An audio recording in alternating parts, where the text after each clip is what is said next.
Ang pagpanipilyo ang isa sa mga pinaka-importante nga tikang. Agod mamintinar ang matinlo nga hygiene sa isa ka persona. Apang makapilabala ka beses ini ginahimo sa isa ka adlaw. Suno sa American Dental Association, ginarekomendar ang pagpanipilyo sang makaduha ka beses sa isa ka adlaw. Sunod diri, maayo ang pagpanipilyo sa aga kag sa gabi gamit ang isa ka soft brittle brush. Para sa optimum dental health, ginapahayag sang ADA ang pagpanipilyo sang 2 ka minutos kag siguraduhon nga matinloan gid ang kada ngipon. Importante man nga tinluan ang tunga sang ngipon, isa ka bes kada adlaw. Importante man nga tinluan ang gum line, bangod posible ini nga tiniran sang bakterya. Friendly advice from Bombo Radio Bacolod. Sa tuman ka kapoy, pag-abot sa balay, kung kaisa nagkakatulugan na lang ang isa ka persona.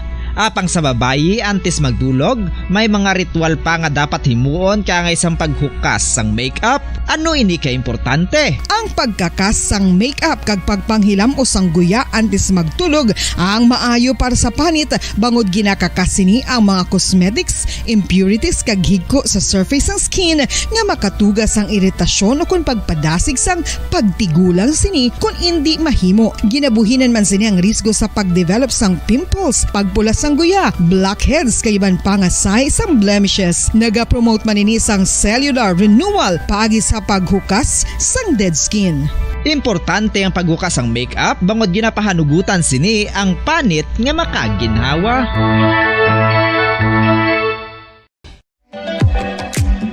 Mga kabombo, ilabilagid sa mga kababainhan. Kung ikaw magtulog, nagasuksok ka bala sang bra o kung wala. Madamo ang mababayi, ang wala nagasuksok sang bra kung sila ang magtulog. Magluwas nga ini ang komportable para sa ila.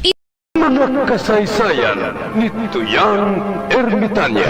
Ako si Tuyang Ermitanya. Nagapuyo ako sa isa ka kuiba. Siling nila, aswang ako. Pero hindi ina matuod. Siling pagin sang iban, buang ako. Pero layo pagin ina sa patad. Ako, isa lang ka normal nga tinuga. Nga maluyagon mag-isahanon permi. Hindi ako maluyagon magtanaw sang TV. Wala ako siyang huyog sa sugal. Amo man sa politika. Pero nagapamatigid ako sang mga balita kag drama sang Bombo Radio. Madamo man ako sang nahibalan nga istorya. Kinaraan man ukon moderno. Kag kun maluyag ka mo mamati, kari ka mo, mag-istoryahanay kita. Mga kasaysayan ni Tuyang Ermitanya. Insulat ni Elizabeth Batiduan Navarro. Mga kasaysayan ni Tuyang Ermitanya. Kagaron, suguran ko na ang akon pagsaysay. One day, isasadto ka adlaw sa pagsugod gid sang akon kasaysayan.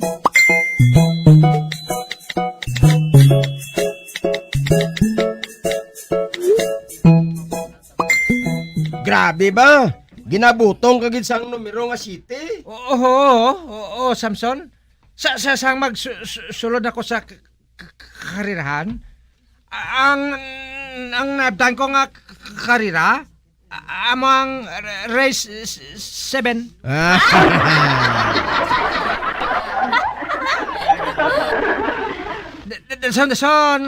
Sang tanahon ko ang mga kabayo nga madlagan. 7 man.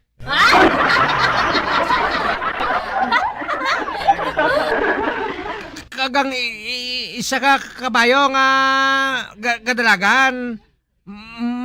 May ngalan nga 7 to 7.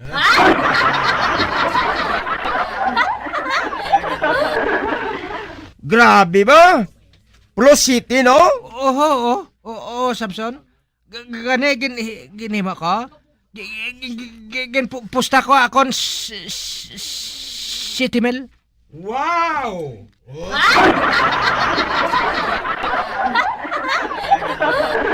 Okay, anong natabo? Nagdaog ka?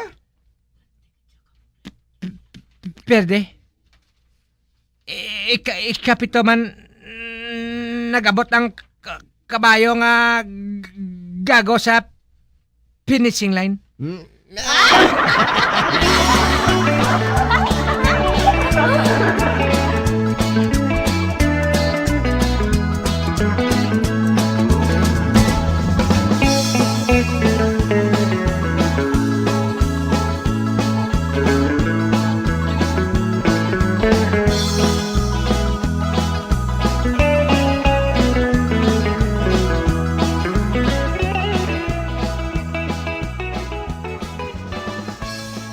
Uy, Donita.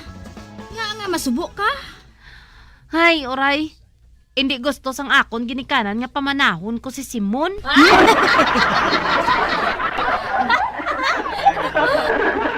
Ay, kag nga Basi, wala siya trabaho.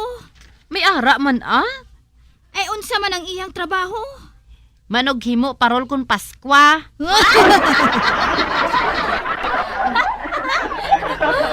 Abi mo, Ray. Kapamanahon ko na gidya mo.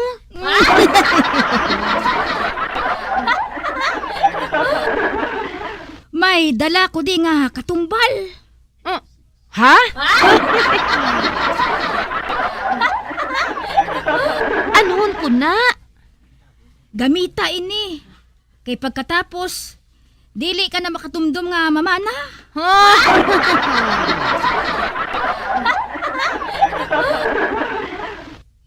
Ay, barato lang.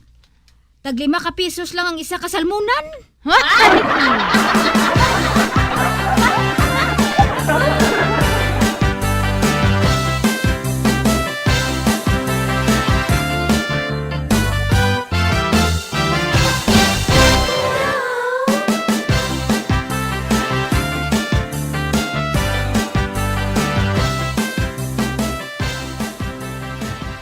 Batan, abitan awa kung madamo ang baligya ni Barikoson. Uy, damo, Chotagoy. Oh, may baligya pa sila nga mga kinihad nga mga sandiya. Ha? Abi,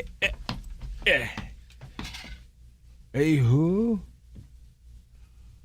Madamo matuod Kapula-pula pa sang sandiya Siguro tamis na mo.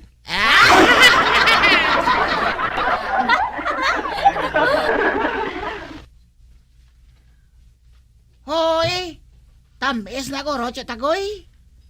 Sa ano kita sina makakaon man? Wala ko abid di kwarta mo. Dolores, bantayang aton sandiya, ha? Basi ka madulaan naman. Pareho sa nagligad nga adlaw nga natabo bala sa aton pinakas. Kag sa nagligad pagid nga adlaw.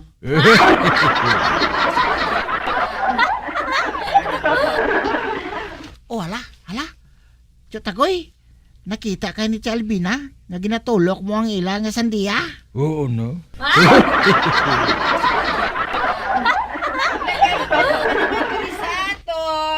Madamo sang tawo nga manogbaldog. Nagpabati-bati naman ang Barikoson,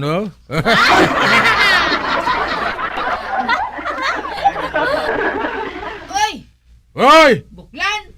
Barikoson! Hindi ako interesado sa sandiya mo! Hingay na! Dumalumpat ka lang mata mo sa sandiya namon. Manigar ka pa?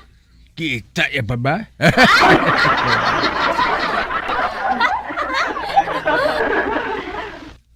Ano? Malumpat ang mata ko? Never!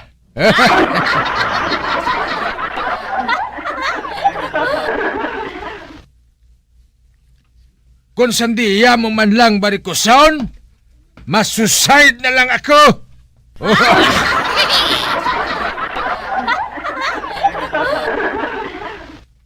Naton, tabunan mo na sang mayo ang sandiya mo, kay basi kon langawan. Bastos! Same to you!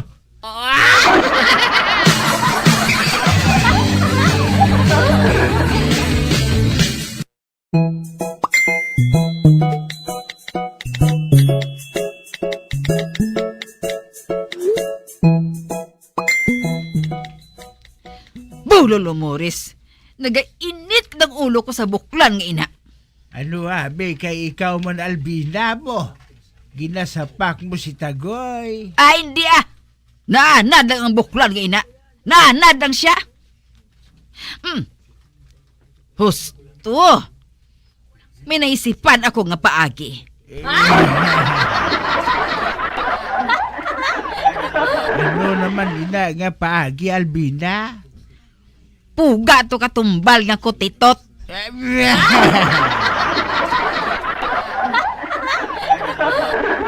Pugaan ko ang baligya na to nga sandiya.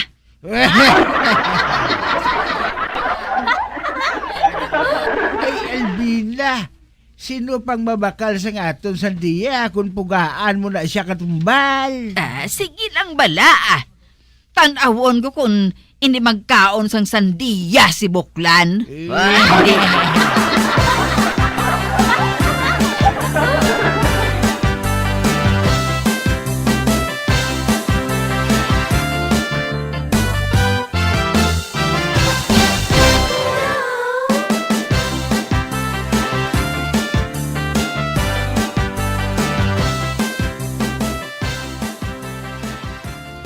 Matan! Hapit anay! Oh, nga Albina? Matan, imo na lang ning sandiya, Ha?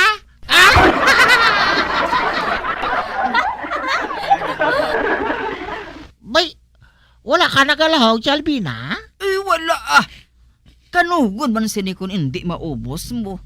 Kadi, kanaan na lang ni sa inyo balay Tuod ka, Albina? Oo. Wala ni bayad? Libre na para sa imo Abo, salamat Bao, salamat ki Albina ha. Madamo gid nga salamat. Wala sang ano man sige na. Dala ng sandiya nga ina sa inyo. Kibase bala kung magbag-o pang pinsar ko haw. Kaayo man lang gali sa imo, Albina.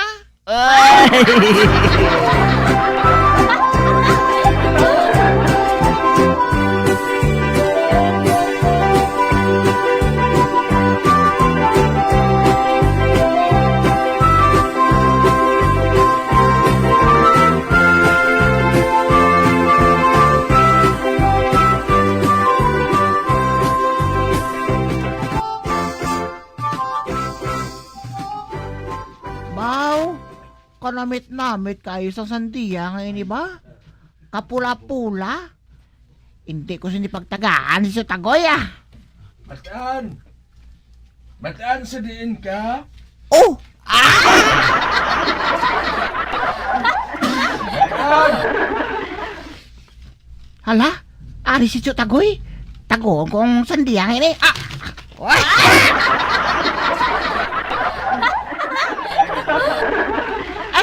Din ko ni tagoon man. Sa may dalom lamisa ngayon Adi, tabunan ko lang ni sang sako.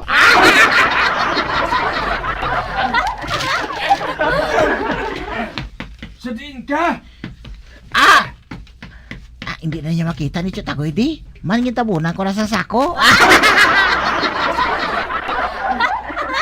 Sa diin ka? Tagoy, ara na! Nga, Tagoy? Wala. Nga, nagapamahulay ka?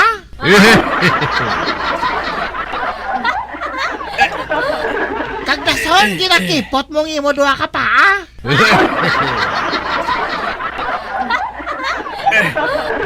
Tagadali ko nga magpauli kay gakutoy ang tiyan ko.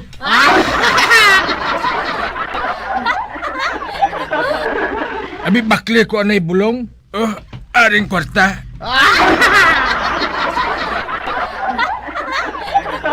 Dekat na, dali! Ate, Tagoy!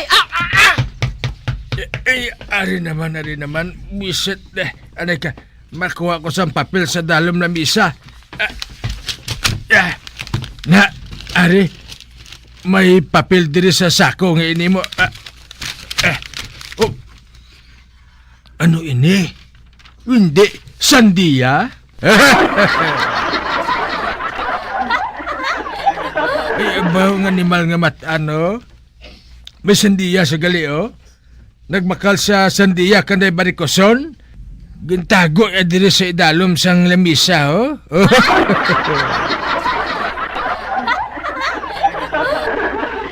Kabuisit ay, uy, nanon eh?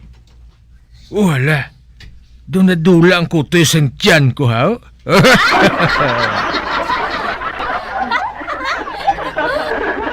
Iyo, wala na? Uy, ang sandiya. May baguro ka unon ko nimo. Huwag pula-pula gido. Tamis gini. Kanamit sini.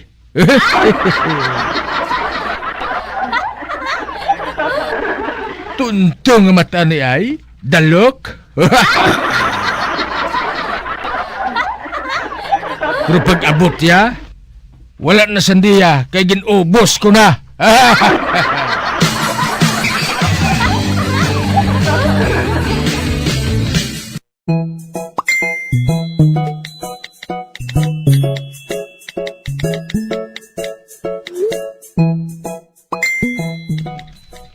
Lolo Mures, pamati bala. Kisa hindi madugay, may mabatian kita nga siyagit. Ano nga siyagit, Albina, man? Pamati lang bala. Kay patod nga makabalos na ako sinikay buklan. Nan.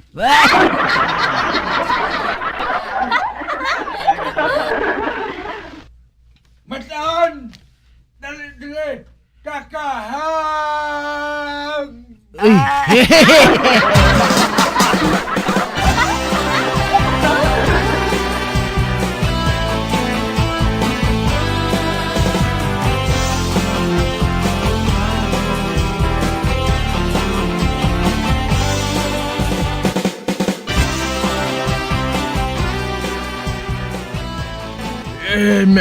Mataan. Tatagoy? Hala, gados ngalgin baba mo ba?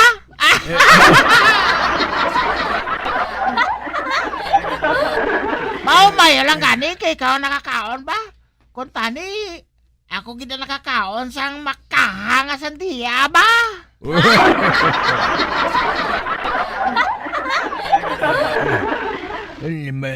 Di magayon ang sandiya. Kay Chalbina.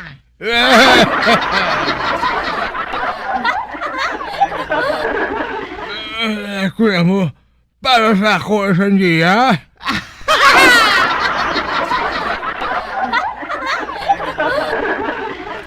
Hindi mga ba ko salay? Kung hadita naman ako, ganit makabalos ko siya, makabalos. Kinanglan ko makabalos ako, ang buhatong ko siya, ang mga bakulon siya.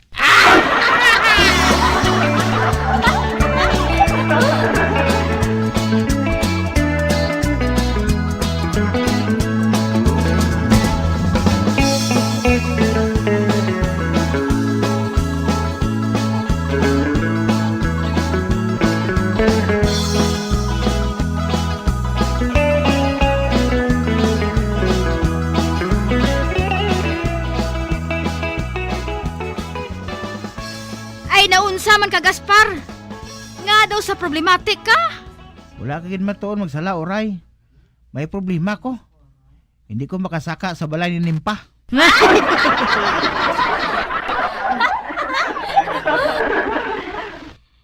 Ay, dili ba lang nubya mo man siya? Ho, manggani, oray. Pero hindi sa ako nang iyalula mo. Tamaran ko no ako.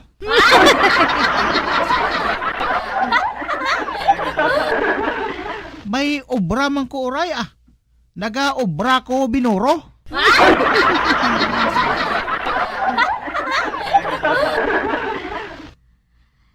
Ay, that's it! Wala ka bala makahibalo. Nga ang paborito sang iya lula, amo ang binuro.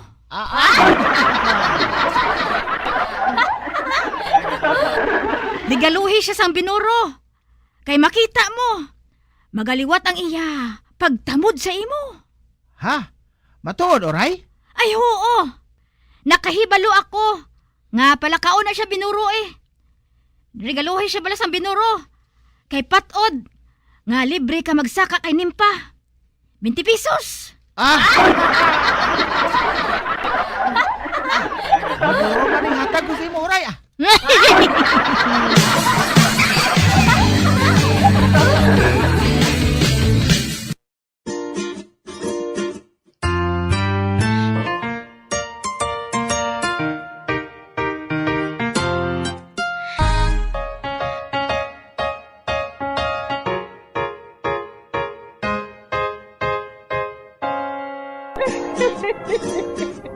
Ay, siya na lang nila ang akong pagsaysay. Kung buwan, makita ay naman kita. Mabuhay kita tanan. Mga kasaysayan ni Tuyang Ermitanya. Mga kasaysayan nga makalingaw sa inyo tanan, bata o kuntigulang. Mga kasaysayan ni Tuyang Ermitanya. Insulat ni Elizabeth Batiduan Navarro. Mga kasaysayan ni Tuyang Ermitanya. Bombo Radio Philippines. Patuloy na #1 sa drama. Fast Paradyo! Bombo! Ano ang masaming rason sang pagsakit sang aton tiyan? Ang pagsakit sang aton tiyan, ang bangod sa sahi sang pagkaon nga aton masami ginakaon. Suno sa oncologist nga si Dr. Isaac David Ampil II, ang masami nga pagsakit sang tiyan ang bangod sa hyperacidity. Suno diri, ang pagsaka sang acid ang nagatuga sang pagsakit sang tiyan. Ini ang ginatumod nga sinisikmura o kung stomach ache. Ang usual nga ginatunaan sini amo ang pagkaon sa mga pagkaon nga mataas sa acid content. Kaangay sang citrus fruits, kaglabaw sa tanan, ang spicy food. Ang iban nga sources amo ang alcohol, coffee, kag masami ang pagpagutom. Ang stomach pain, ang bangod man kung kaisa sa ulcer kung sa diin ginadigest sang acids ang lining sang stomach.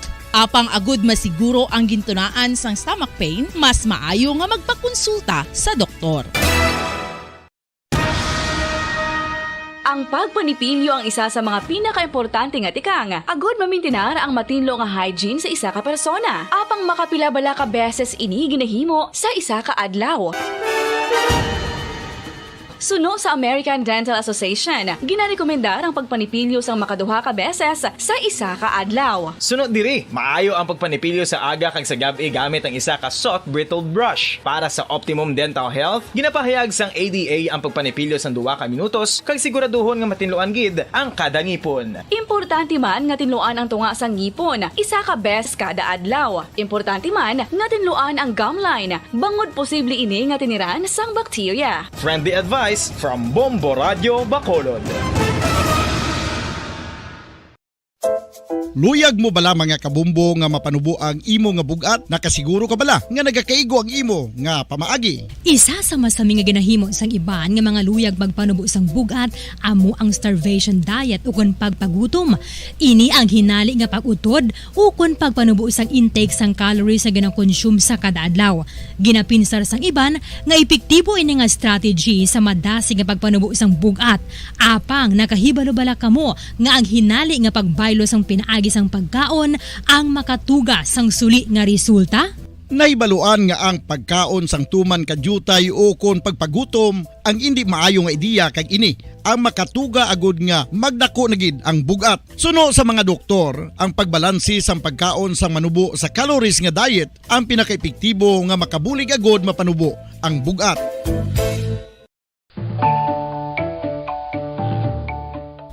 Kabombo, paborito mo man bala ang tambo? Aton hibaloon kung paano ang nutrisyon nga aton makuha sa paborito naton nga tambo. Ang tambo o kon ang bamboo shoot ang manggaranon sa dietary fiber, manubo ang calories kag puno sang essential nutrients. Suno sa pagtuon sang comprehensive reviews in food science and food safety, ang tambo ang bugana sa protina, carbohydrates, amino acids, minerals, fats, sugars, fibers kag inorganic organic salts. Santo sa pila ka research, ang phytosterols kag phytonutrients sa tambo ang ideal sa pagtunaw sang harmful LDL cholesterol sa lawas. Ang vitamins kag minerals sa tambo ang ideal man para sa pag-improve sang immune system. Ang antioxidants sa tambo ang importante man para sa pagpabaskog sa sulod kag gwa sang lawas. Santo naman sa research ng Journal of Ethnopharmacology, ang tambo ang mayara sang anti-inflammatory kag analgesic o kon pain-killing properties. Madamos ang sahi sa pagpamasahe kag isa na diri ang foot massage. Magluwas sa relaxing feeling nga mahatag sini, nakaibalo-bala ka mo. Nga madamo man ini sa benepisyo sa lawas. Ang pagmasahe sang tiil ang maka-improve sang blood circulation. Bangod nagabulig ini sa pag-transport sang oxygen sa cells sang lawas. Nagapromote man ini sang mas maayo nga tulog, kag ginabulong ang sakit sa ulo, migraine, sakit sa liog kag likod. Nagapa-improve man ini sang modo kag nagabulig bato sa depresyon. Magluwas diri, ginapabilin sini nga healthy ang tiil kag malayo sa food problems. Bangod gina-stimulate sini ang mga ugat diri kag ginabuhinan ang stiffness kag sakit sa dapa-dapa. Gani mga kabombo, maayo gid sa lawas ang foot massage. Pamangkot, sino sa inyo ang may tanom nga saging nga saba sa inyo balay o kun uma? Kagkaangay sang halos kalabanan, paborito man bala ninyo ang saba nga saging? Nga wala labot pwede makaon kon bilang ko sa dagat na apoy, di makahinga sa init na dumadaloy. Ialay mo ang bagong pag-asa sa tulad kong nasadlak sa pagkakasala. Provincial Jail, kasaysayan sa mga tinuga ngang inakabuhi, naging bahin sang Provincial Jail. Sa diin ang apat kapamusod sang pader, naging lulubngan sang ilang mga handom kag mga kalipay, nga naging saksi man sang ilang mga pag-antos, kag kabudlay kag paghinulsol. Litong-lito sa nakakabingin ingay, di makatawid sa malawak na lakusan. Ialay mo ang bagong pag-asa sa tulad kong nasadlak sa pagkakasala. Provincial Jail, makig-upod kita sa ila pagpanarambiton, kag makigbahin kita sa ila kalipay, kag pag-antos, nga ilaman na agong sa Provincial Jail.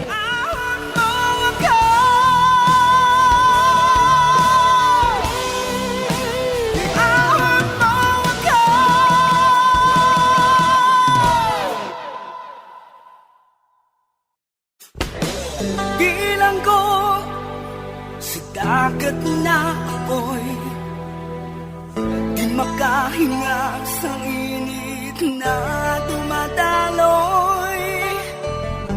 Ialay mo ang bagong pag-asa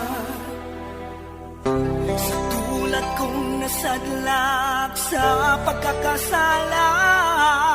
Sa liwat may adlaw sa inyong mga palangganabong nga tagparamati. Sa karon nga adlaw padayunon naton ang kasugpon sang sulat nga ginatagan naton sang kabuhi diri sa aton panatuntunan Provincial Jail.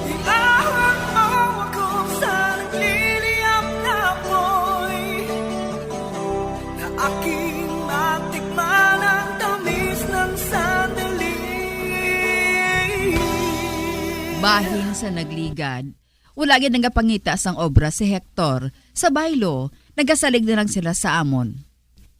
Kag masami siya makita nga naga-standby sa Tiangge sa diin, may matahom nga nagabantay. Diri sini nga bahin, mapadayon ng akon pagsaysay diri sa Provincial Jail. Sinirang lalaking wala sa ginahimo kundi ang magmiron sa pusoy minyong? Si Hector, ang banabla ni Mirna. Amo gali? Kag hindi lang ina ha, masami ko man sa makita ang nag-istambay sa Tiangge ni Tia Iska, kag nagapa-charming sa sinablo sa nga dalaga. Wala naman siyang mahimo mo. Managaugtas ang iya sinang asawa nga si Mirna. Ang iya sinakabataan. Dito nila napakaon sa iugangan. Manpigado sila mo. Wala siya sang trabaho. Amo gali? Amo nang mayo nga rekruton, inang wala trabaho bala? Kag matukob na sa dayon mo? Anong buot mo silingon? Rekruton mo siya? Oo, rekruton ko siya. Nagikinahanglan ako sa dugang nga tawo mo. Kag kung desperado na siya nga tawo, mahapos na lang pag-recruit sa iya.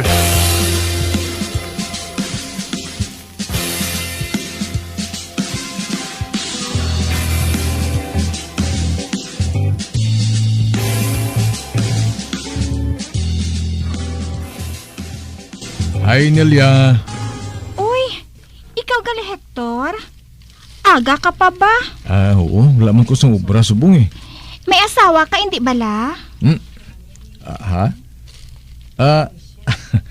Akuan, wala na kami sa asawa ko Nabulagay na kami. Ano?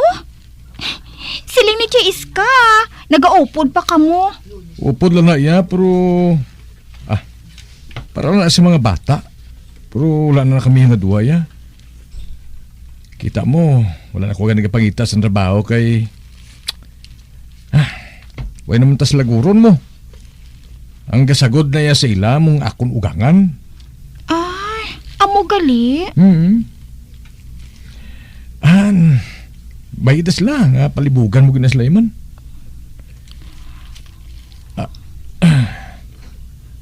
Abi mo bala, Nel? Way ko na bala yung maluyag sa iya mo. Ano? Oo, gintrap yan lang ko na iya. Muna nga wala na kami nag-aupod nga duwa. Subong niya, bisan tandog, wala na siya katilaw tandog sa ako niya. Man, hindi ko na siya type subong. Kagabi mo, Nel. Ikaw yung ginadam ko kada gabi. Do, kabuang, no? Pero mo na matuod. Mapati ka magsindi, pero matuod na yan, Nel. Baho do sa mapatigig ko Magpati ka gitaw Kaya handa kuya sa tarangation niya. Kung gusto mo, mahalakat kita sa buwan. Lagaw ta, malakat ta. Di gani, tabanon ta ka. Ano? Di, paano na? Kay wala ka man balas ng trabaho? Mangita Sabi mo, trabaho na yada mo masudlan kung gusto mo sa tanan nga oras ya. Sige na bala, Nelo, magpasugot ka na bala. Tabanon ta na ka bala. Ay, Hector, babayi lang kay maminsar ko anay sang maayo.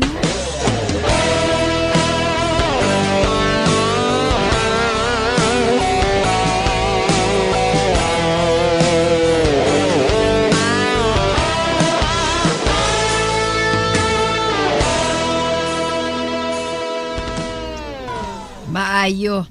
Kay naisipan mo nga panglabas sa balay ni Mrs. Adarna. Naluoy nagit ko abi sa mga bata na Hawat-hawat perming ilang nga pagkaon. Kag si Hector ya? Ang gago niya. Sige lang niya meron sa sugalan. Kag kung magpauli siya kung gabi, dayo na lang niya tulog. Kag pagkaaga naman, mahimos naman na siya kung magtambong sa sugalan. Buta. Kung sapakon ko lang siya, nay, mapatay gid ako sa iya sang ugtas.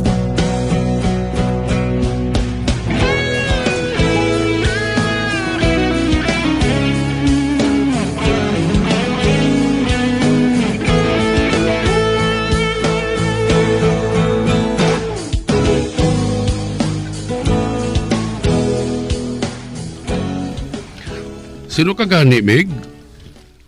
Pirmi ko ikaw makita dire sa may sugalan si Hector ako naman galing si Oswalda. May ubra ka? Wala. Di, bakli ko to anay sigarilyo. Aring 200 bakli ko to isa kakaha. Ang sinsilyo imo lang. Tod, boss? Ako na lang sinsilyo? Oo, pero balik ka dayon, Ate, boss.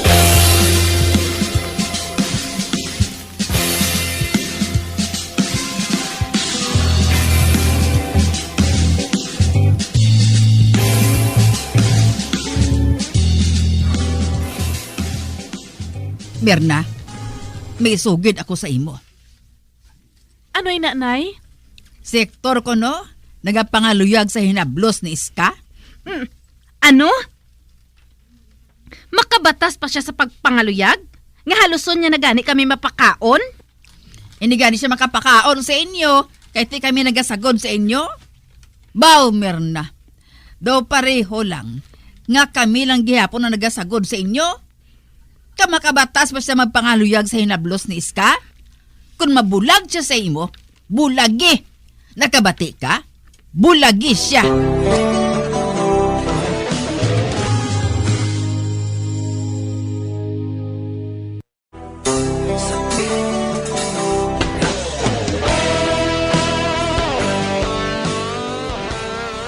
Nakalambot sa ako ng balita bahin sa pagpangaluyag ni Hector sa hinablos ni Iska. Ganigilayon ko ini nga ginisugid kay Mirna. Kaginhambalan ko siya na kung bulagan sa ni Hector, bulagan niya ini. Sa pagpadayon ko pagid. Maayo kay Ari ka na, Hector. Wala pa kita makatigang, ho? Dala kong kaldero, haw? Kung tani, ini ka maghalin diri sa balay kay wala ka masang obra. Bantayan mong mga bata ta, kay nagapanglabada ako. Ano? Buhaton mo ko nga yayo sa mga bata ta? Ay imo na yung obligasyon, hindi kay akon. Gali. Abi mo siguro kung wala akong makahibalo, nga dito ka nag-istambay sa tiyanggi ni Iska. Kag nagapangaluyag ka sa hinablos niya nga sinilya. Sinong nagsiling? Hinugay ni Hector, Kahilas ko lang. Wala ka mahuya. Mangaluyag ka pa sa hinablos ni Iska. Namot lang ko si imo, Hipos na Mirna. Wala pulos yang sugilanon namong imo. Karon lampusan ta bangko. Ano? Lampusan mo ako sang bangko? Kay ginhambal kong matuod? Sige be, tilawi Tilawi lang. Tilawi lang nga lampusi ako sang bangko. Gali. Ari mo gede. Aryo? Gusto mo gigilampusan sa bangko? Ari? Animal ka! Lampusan mo gid gali ako sang bangko? Maayo lang kay nakalikaw ako. Bukong wala tani, naigo gid ako ba? Liwat ka pa? Gago mo Magpadayon ka ba gani sa pagyak-yak dira? Lampusan ko gid ikaw karon sa bangko sa ulo mo. Kay naigo ka? Man matuod ang ginahambal ko nga nagapaduding ka sa hinablos ni Chay Iska? Ganong labot mo kung buhatong ko ina? Huwag nagasubra ka na gidiktor, Ako nang nagasagod sa aton pamilya. Ang ginikanan ko nang nagabulig sa aton. Amo pa'y nang buhaton mo. Wala ka sang huya. Kabalan ka. Ano may nang bangko? Ilampos sa taludtod mo.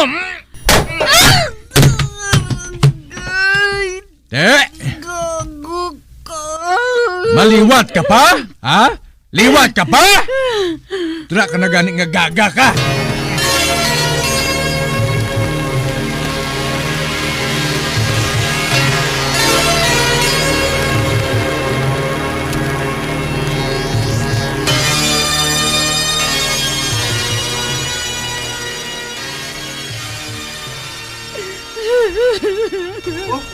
Ano ka, Nay? Kaya nga nag-ibig ka? Bao, Rico! Gilampusan ko sa ulo sang bangko sang amay mo! Gilampusan ka sa bangko? Nga na yaw? Amo galing na rason ko nga nag-ibig ka? Oo. Naglakat na to si lolo mo ay. Nagsugat sang manughilot. Nga gilampusan ka niya sang bangko, aw? Anong sala mo siya na yaw?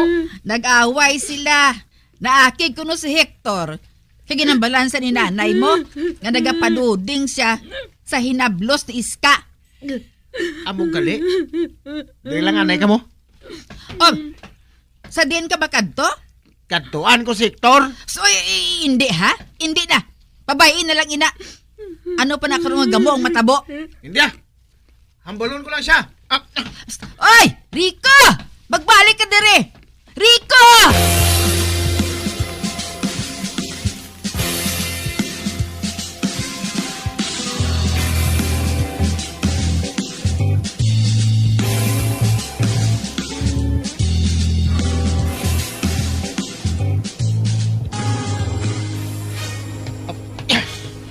Tapos gago ba lang ambay kung ini mo? Matuod gid man. Nga dito na siya nag-istambay sa Tiangginis ka. Pagkatapos, sakito niya pa si nanay. Di na siya ha. Aha. Basi ato pa sa Giapo sa Tianggi. Dito ko ba siya katuan?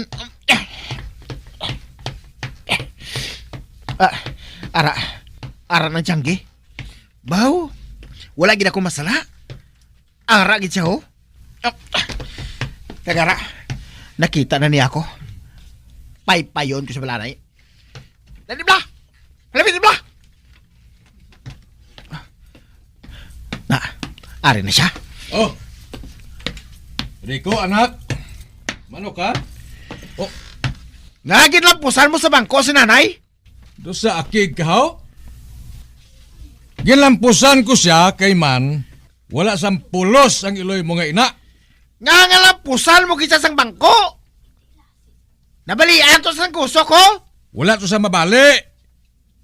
Pahog ko lang to sa iya. Pahog sa kagago mo eh. Hoy, Rico! Hindi mo kuha ni pagsabton sang amo sina, ha? Wala ko madlok si mo! Ano galing matabo kay nanay? Balion ko man ikaw. Ano? Balion nga ano? Hoy, amay mo ko! Pahugon mo ko sa amos na! Basta mo lang tandaan mo. Dara ka na. Ang gago nga bata, oh. Tunto ni ay. Amay ako, pahugon niya ko sa amusan to. Wow. Nag-aadik ni gurong anak ko mo. Pero hindi mala. Tanawon ko lang kung may mahimo ka sa ako nga tunto ka. Tanawon ko lang.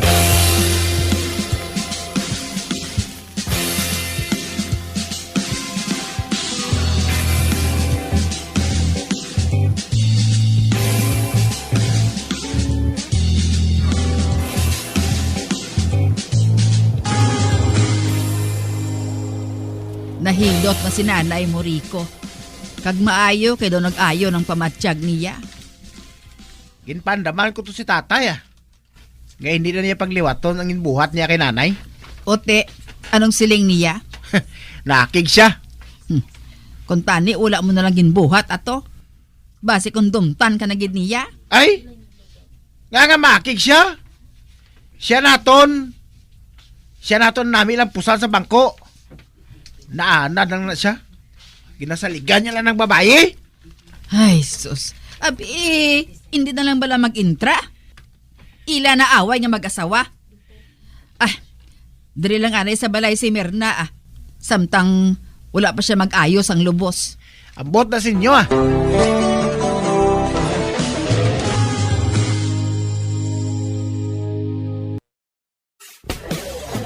Bilang ko dagat na apoy, di makahinga sa init na dumadaloy. Ialay mo ang bagong pag-asa, tulad kong nasadlak sa pagkakasala. Magandang sundagin ninyo sa pagpamati ang mga kasugpon sang sulat ni aton man ginatagan sang kabuhi diri sa atong katuntunan, Provincial Joy. Kag kami diri sa gihapon wala gid nagakalipat sa pagpangagda sa inyo. Gakun kamo man may kasaysayan, ipadala lang diri sa atong palatuntunan, Provincial J, DYWB, Bombo Radio, Bandalagan, Siyudad Sang Bacolod, sa direksyon ni Melvin Gatuslao.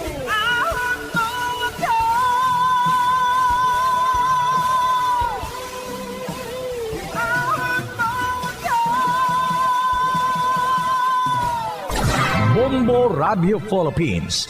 Patuloy na #1 sa drama. Fast Paradyo Bombo! Makapila ka beses kung magpangapi sa adlaw, maghinay-hinay lang sa pag-inom sang kape bagod may ara ini sang ini maayo nga epekto sa lawas. Apang paano bala mibuan kung masobrahan na kita sa kape. Nahibaluan nga ang 400 mg sang caffeine o kung kapin-apat katasa sang brewed coffee sa isa ka adlaw ang makabig pa nga safe para sa pila ka mga healthy adults. Apang dapat naman ini nga hagan-haganon kung makabatyag na sa mga sintomas nga nagapahibalo nga nasubrahan ka na sa kape. Ini ang ginalakipan sang pagsakit sang ulo, hindi makatulog, anxiety, kag masami nga ginanerbyos, kalakip na ang paglingin sang ulo, pagka-iritable, masami nga pagpangihi, pagpalangurog sang unod, kag pagdasig sang kuba-kuba sang dughan. Gani mga kabombo, hagan-hagan lang sa kape. Mga carcinogenic foods o kuntigi nga mga pagkaon mangintunaan sang cancer. Nakahibalo bala kamo nga ang mga tigi o konsunog nga parte sang pagkaon kaangay sang barbecue kag inasal makabig nga carcinogenic o kon mangintunaan sang pagtubo sang cancer sa aton lawas. Kung naghambal kita carcinogen o kung carcinogenic, amoy ni ang substance, radionuclide o kung radiation nga nagapapromote sang carcinogenesis o kung pagporma sang cancer. Madamo ang mga carcinogenic foods nga naging paborito naton. Kaangay sa mga processed meat, overcooked foods, kag mga fried foods like french fries. Abaw!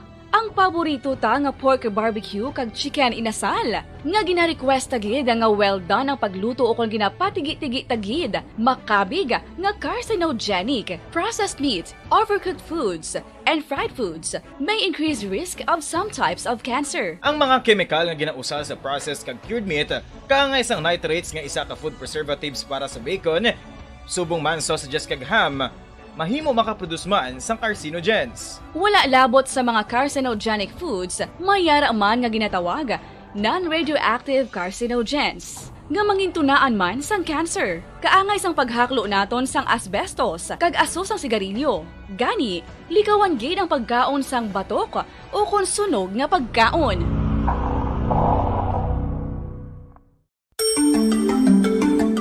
Matapos nga nagbalatian ang bugo sa kalibutan dulot sang coronavirus disease, isa naman sa Sang una ko ikaw nga nakita, naglaom ako nga nagtalang ako, kag nakasulod sa isa ka matahom nga dalamguhanon. Ikaw ang babae nga madugay ko nga ginapangita kag ginahulat. Nagpangako ka nga kamatayo lang ang makapabulag sa imo kag sa ako.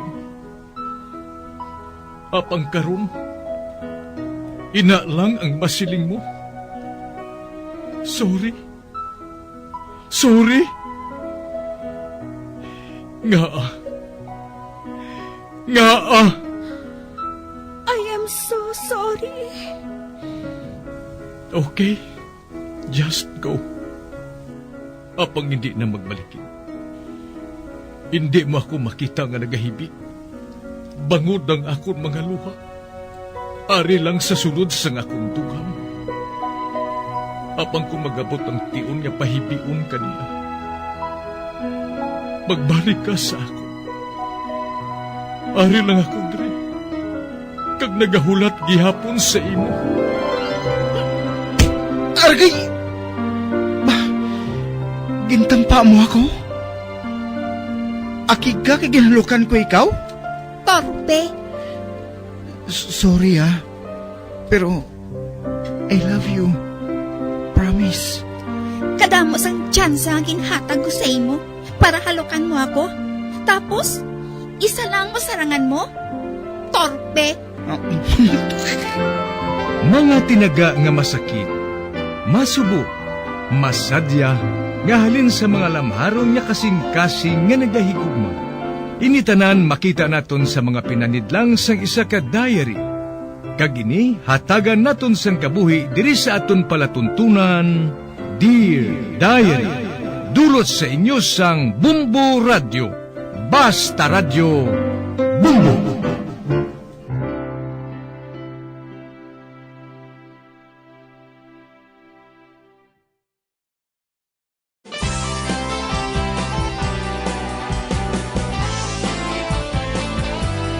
Kagkaron sa kasugpon sang sulat nga ginpadala sa aton diri sa palatuntunan, Dear Diary.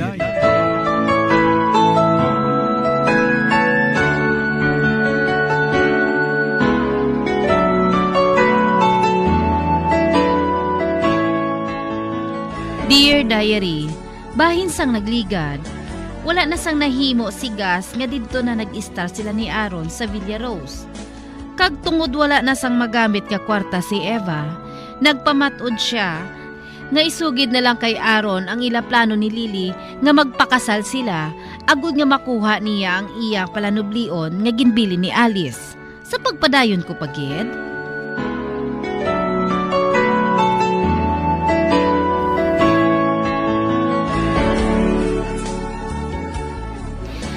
dako nga kwarta ang ginpapanubli sa ako ni Alice. Kag sa sina, makapangabuhi kita sang masulay. Gani na pinsaran ko. Ambot mo ba na silingon? Nga mo silang ginapaminsar ko? Oo. Hindi ko pa tani iniipagisugid sa imo. Apang hindi na ako makahulat. Ano? Kagang suwestyon yan ni Lily? Oo. Oh. Nagtango ka?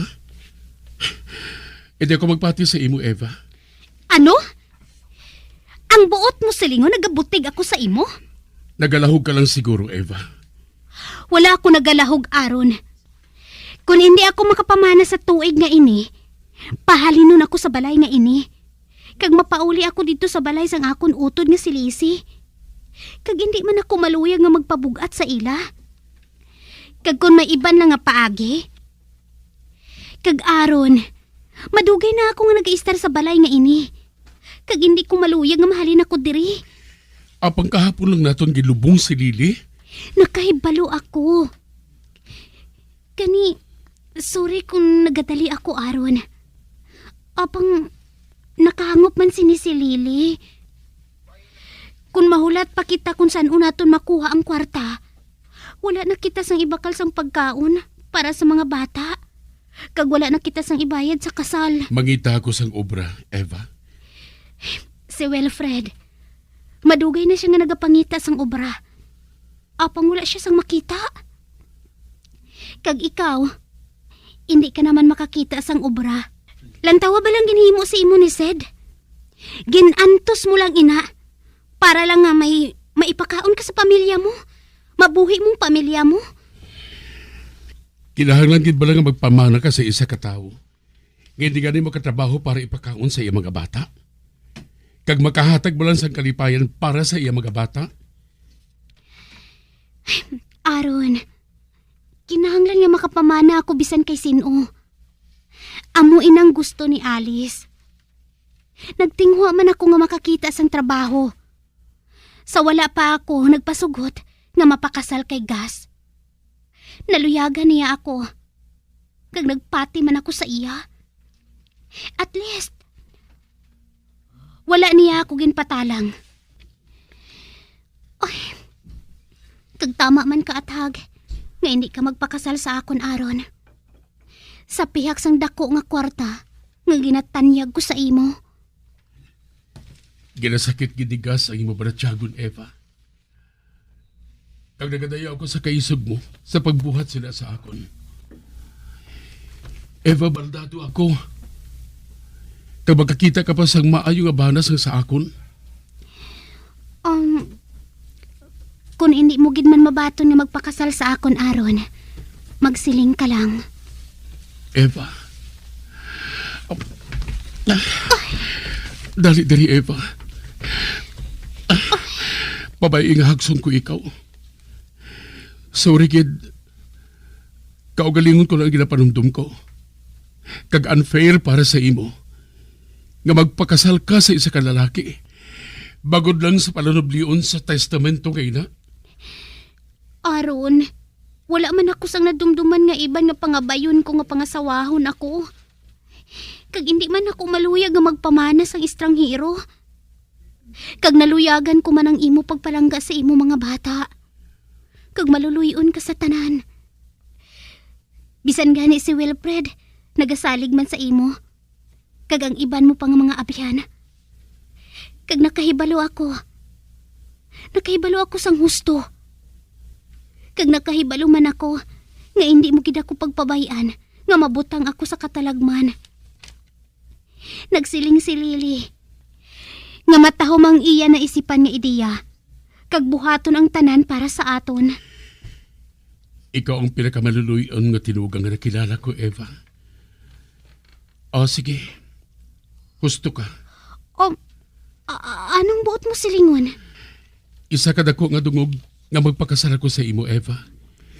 Um, Kay mo dahil mo gid salamat. Kaayo gid sa imo. Matuod? Wala ka nagalahog aron? Malahugan bala ang importante nga butang ngayon eh. Buhaton kong tanan para makaangkon kita sa maripayon nga pamilya.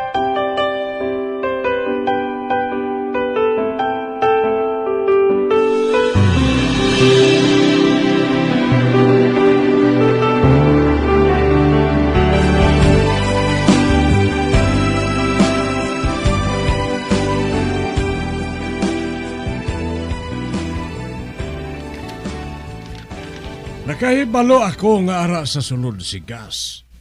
Kag ako ang masugilanon sa iya. Akong mauna sa sulod. Magsunod lang kamo sa akon.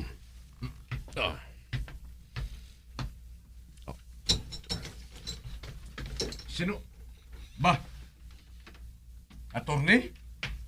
Anong kinahanglan mo? Hindi ako maluyag sa isa ka tao. Nga ginatublag ang akon privacy. Uy, may upod ka? Ang mga tao nga gusto gamuhon ang kabuhi ko? Nagkare ako, Gas, agod pahibalo sa imo. Nga hindi ini imo balay. Attorney, hindi ka magpalibog. Patinduan ko ang balay nga ini. Pagkatuon ko dire ang babae nga manog tinlo, nagmasakit lang siya. Gani wala siya makakadto dire. Hindi na kinahanglan. Suno sa testamento ang balay nga ini.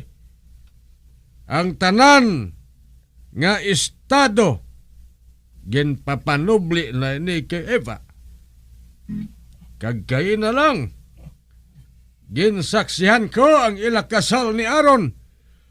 Bay, nagkari ako, agod nga hambalon ka, nga maghalin ka na sa balay nga ini, subong dayon. Ano? Nagpakasal sa tao nga ini si Eva? Animal, traidura kang klase sa babae ka. Nakahimo kasi na, pagkatapos ang duha ka adlaw nga napatay ang iyang asawa? Nagasubra ka na. Hindi siya pagpilita nga magbato siya sa imo. Hindi subong. Mas maayo nga ibilin ninyo kami nga duwa lang ni Gas. Ati, okay, attorney. Dali na kamo aron. Jeannie, Wilfred.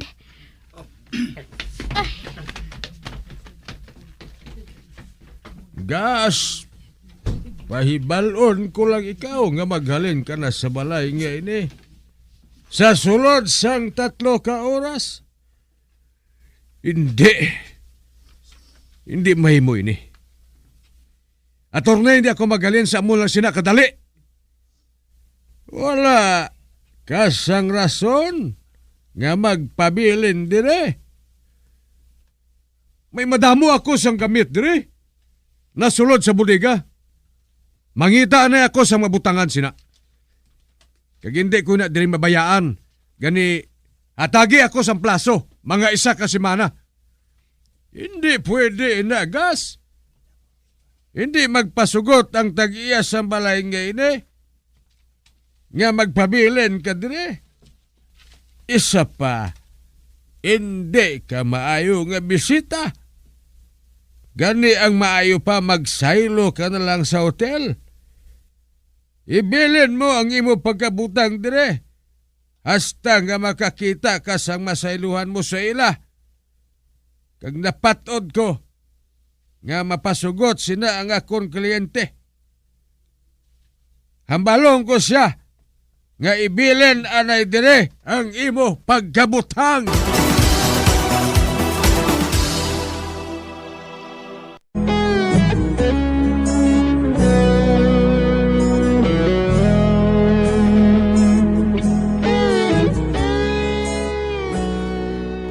Sang makasal na si Eva kag Aaron, gilayon nga ginmanduan sang abogado nga maghalin na si Gas sa balay ni Alice. kag magpangita na siya sang maistaran. Apang nagpamatok pasigas sa pagpadayon ko pagid.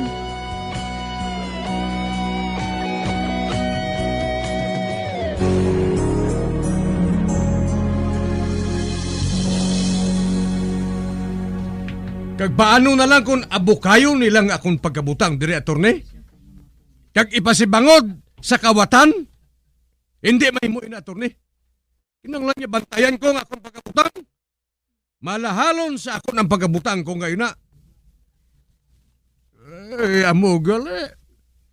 Apang natingala ako gas. Kung malahalon sa imo ang pagkabutang ngayon na, nga agin bilin mo dira. Ha? Suliton ko. 3 ka oras lang ang ginhatag sa imong plaso.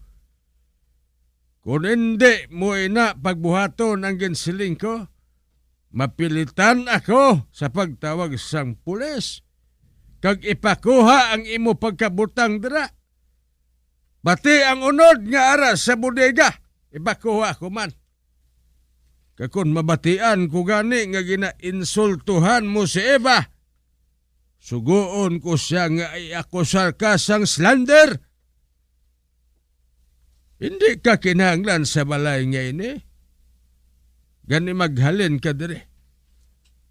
Kag nagapati ako, nga pabuligon ni Eva si Wilfred sa paghakot sang imo mga dala. Hindi! Hindi mahimo ina. Attorney, ako na lang ang katapusan niya pa rin ni Tita Alice. Karon kawatan ninyo ako sa ngakon palanublion? Hindi! Hindi ako magpasugot nga buhaton ninyo ina sa akon. Hindi, attorney.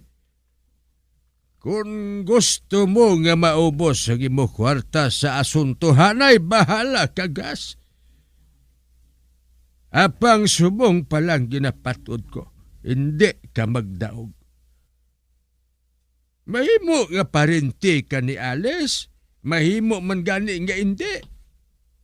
Kay man nag-abot ka lang dire iya, sang tago-matayo na ang tiya mo. Gani sana siling ko. Himusa na ang pagkabutang mo. Kung maglakat ka, antes matapos ang 3 ka oras. Bullshit!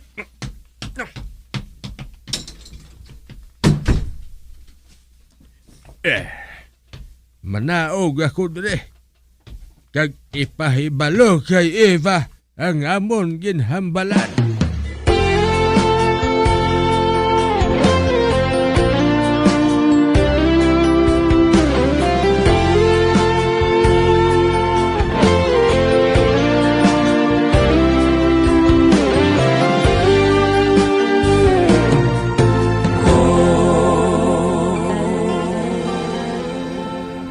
Ato na. Puno na ang salakyan ni Gas ang iya mga gamit. Malakat na siya, Eva.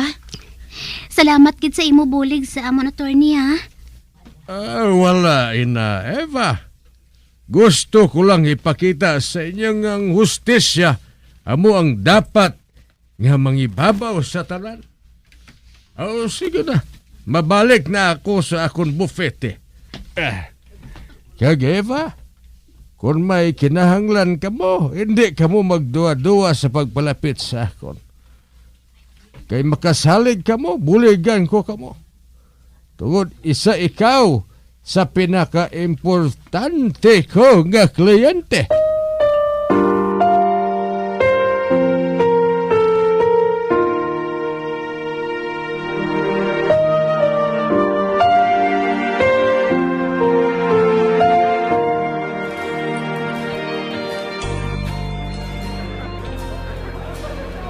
Ari na ang order ko nga whiskey.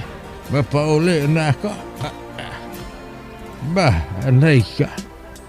Si Gas? Nagsulod man siya sa bar ngayon Ato, nagdiretso siya sa lamesa. Si Sidi na. Nagainom man sa dire. Anay ka, hindi anay ako maghalin dire. Mamati ako sa ila ginahambalan. Duduso ako sa buhato ni Gas. Pinakahibalo ako. May labot sa ila ni Eva ang ila ginahambalan.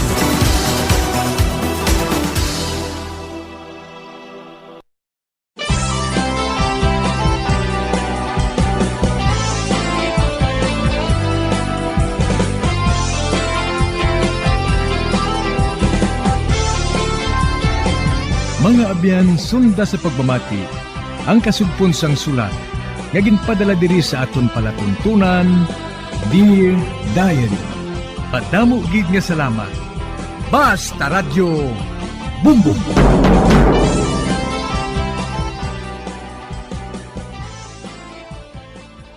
Ang oras ay...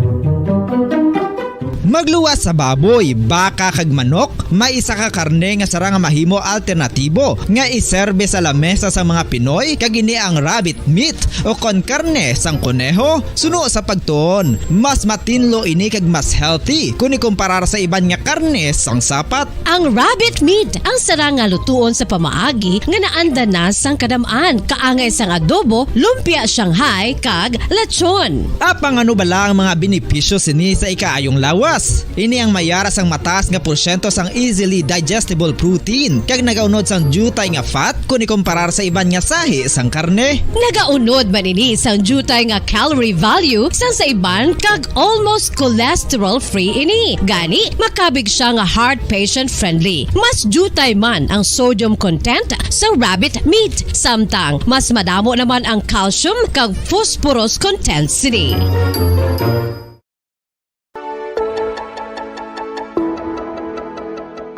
Luyag mo bala nga mabuligan ng imong guya nga magmangin mahining ukon makaangkon sang top of the line highlighter nga pwede lamang maangkon na sa sulod sang balay. Huo mga kabombo! No fancy skincare products, no messy do-it-yourself masks, kag ini ang pinaagi lamang sa ice cubes nga madamo naman ang nagahimo sini kag nagahambal nga epektibo ang ini nga beauty regimen kag skincare tip. Suno sa mga dermatologist, makabuligid ang pagnusnos sang ice cube sa aton guya adlaw-adlaw. Ang ice makadulot sang pagpahugot sang aton panit sa guya bangod gina-constrict sini ang mga blood vessels diri. Rason nga nagakipot man ang mga pores kag wrinkles sa aton guya. Nagapakupos pa ini sa mga inflammations kaangay sang eye bags kag pagpalangharok sang aton mga mata. Ang pag-rub sang ice cube sa aton guya makahatag sang soothing effect kung may nagatubo nga acne. Kag ang kabugnaw sang ice nagapapana sang pagpalamula sang panit dulo sang dalalagko nga mga punggod nga nagatubo kalakip na ang sunburns kag rashes. Makabulig man ang pagnusnos ng ice cube sa aton guya sa pag-reduce sa mga aging signs kaangay sang fine lines kag wrinkles ukon pagkurinot sang panit. Ini bangod nga ang coldness sang ice nagabulig sa pagpahugot sa mga pores sa aton panit, making your skin look firmer and younger. Apa ang importante nga pahanumdum, kung mag-rub o kung magnusnos ang ice cube sa guya, dapat inanay lang kag in circular motion for best results. Makaisa man lang ka best kada adlaw dapat nga mag-apply sang ice cube sa guya. Gani, ano pa ang ginahulat mo? It's time for Ice Ice Baby!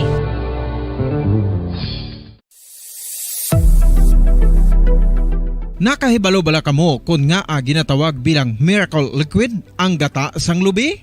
Well, ini bangod nga madamo sang mahatag nga amazing benefit sa ang coconut milk sa aton nga lawas. Suno sa pagtuon sa mga dermatologist, ilabi na gid sa kay Dr. Rahul Nagar sang Max Healthcare Institute Limited, isa ka hospital chain nga nabase sa New Delhi, India, nga napamatud-ana nga may amazing benefits ang coconut milk sa aton buhok, guya kag panit. Ang gata sang lubi manggaranon sa vitamin C, E, B1, B3, B5 kag B6 kalakip ng iron, selenium, sodium, calcium, magnesium kag phosphorus. Coconut milk also contains good concentration of lauric acid, isa ka medium chain fatty acid nga nag-convert sa monolarin sa aton lawas. Ang monolarin isa naman ka compound nga nagaangkon sang antiviral kag antibacterial properties. Kaangay sa pagpati ka ginhimo sa aton nga katigulangan, ilabirigid sang aton mga lola na pamatudaan man sa research nga may maayo nga madulot ang pagnusnos ukon pagmasad sang aton scalp kag buhok sa ulo gamit ang gata sang lubi. Ini bangod nga nagapa-restore sang pagka-dry, brittle kag pagka-damage sang aton buhok kaangay sang split ends. Ang coconut milk ang may ginaangkon nga excellent moisturizing properties nga makadulot sang good nourishing effect. Uy, makabulig man patubo sang buhok ang gata sang lubi bangod sa mga essential nutrients sa pag-angkon sang healthy, shiny hair. Ginpanugyan nga mag-apply sang homemade coconut milk sa aton buhok. I-gentle massage ini sa sulod sang 3 to 5 ka minutos kag padasunan sang pagbutang sang hot towel. Pagkatapos sang 20 minutos, shampoohan ini. Samtang maayo man nga makeup remover kag facial scrub ang coconut milk upod sa olive oil. Hindi lamang nga ginatinluan sini ang aton guya, gina-nourishment sini ang aton skin deeply. Apang, importante nga pahanumdum. Rub it gently. Maayo man nga cleanser ang gata sang lubi bangod may antibacterial properties ini makabulig sa pagtapna sang pagtubo sang punggod kag acne sa aton guya. The fats in coconut milk do not clog pores, thereby preventing acne. Samtang ang gata sang lubi epektibo man sa paghatag sang alibyo sa sunburns bangod sang ginaangkon nga anti-inflammatory properties sini. Ang coconut milk napamatud-an nga makapaayo man sa mga skin ailments bangod sang excellent moisturizing effects sini sa dry skin conditions kaangay sang eczema, dermatitis kag psoriasis. Ang natural fatty acid sa gata sang lubi ang makabulig sa dry kag irritated skin kalakip na nga ginakakas sini ang mga harmful bacteria sa aton panit. Ano pa ang ginahulat nyo? Magamit na sang homemade nga coconut milk for it really works wonders. Ang pagpanipilyo ang isa sa mga pinaka-importante nga tikang. Agod mamintinar ang matinlo nga hygiene sa isa ka persona. Apang makapilabala ka beses ini ginahimo sa isa ka adlaw. Suno sa American Dental Association, ginarekomendar ang pagpanipilyo sang makaduha ka beses sa isa ka adlaw. Sunod diri, maayo ang pagpanipilyo sa aga kag sa gabi gamit ang isa ka soft brittled brush. Para sa optimum dental health, ginapahayag sang ADA ang pagpanipilyo sang 2 ka minutos kag siguraduhon nga matinluan gid ang kada ngipon. Importante man nga tinluan ang tunga sang ngipon, isa ka bes kada adlaw. Importante man nga tinluan ang gum line, bangod posible ini nga tiniran sang bakterya. Friendly advice from Bombo Radio Bacolod. Sa tuman ka kapoy, pag-abot sa balay, kung kaisa nagkakatulugan na lang ang isa ka persona. Apang sa babayi antes magdulog, may mga ritual pa nga dapat himuon kaya isang paghukas sang makeup. Ano ini ka importante? Ang pagkakas sang makeup kag pagpanghilam o sang guya antes magtulog ang maayo para sa panit bangod ginakakas sini ang mga cosmetics, impurities kag higko sa surface ng skin nga makatugas sang iritasyon o kung pagpadasig sang pagtigulang sini kung hindi mahimo. Ginabuhinan man sini ang risgo sa pagdevelop sang pimples, pagpula sang guya, blackheads kay iban pa nga size sang blemishes. Naga-promote man ini sang cellular renewal paagi sa paghukas sang dead skin. Importante ang paghukas sang makeup bangod ginapahanugutan sini ang panit nga makaginhawa.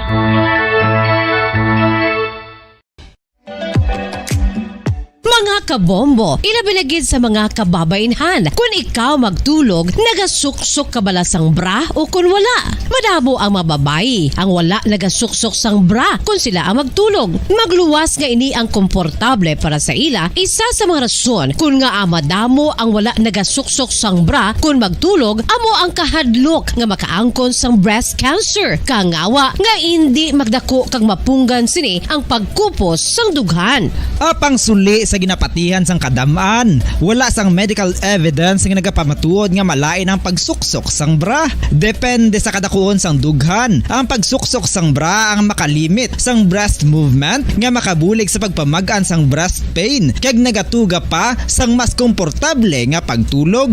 Bangod wala sang major benefits ang pagsuksok sang bra samtang nagakatulog, wala man ini sang major negative nga konsekwensya. Ang importante, matinlo kag masami ini nga ginalabhan agon nga malikawan ang mga skin issue tugasang balhas kag bacteria.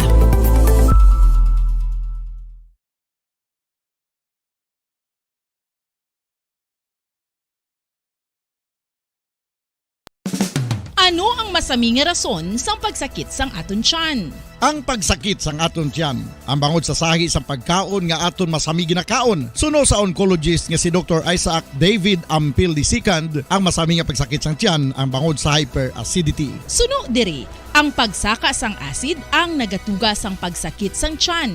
Ini ang ginatumod nga sinisikmura o kung stomach ache. Ang usual nga ginatunaan sini amo ang pagkaon sa mga pagkaon nga mataas sa acid content, kaangay sang citrus fruits, kag labaw sa tanan ang spicy food. Ang iban nga sources amo ang alcohol, coffee, kag masami ang pagpagutom. Ang stomach pain, ang bangod man kung kaisa sa ulcer kung sa diin ginadigest sang acids ang lining sang stomach. Apang agud masiguro ang gintunaan sang stomach pain, mas maayo nga magpakonsulta sa doktor. Ang pagpanipilyo ang isa sa mga pinaka-importante nga tikang. Agud mamintinar ang matinlo nga hygiene sa isa ka persona. Apang makapila-bala ka beses ini ginahimo sa isa ka adlaw.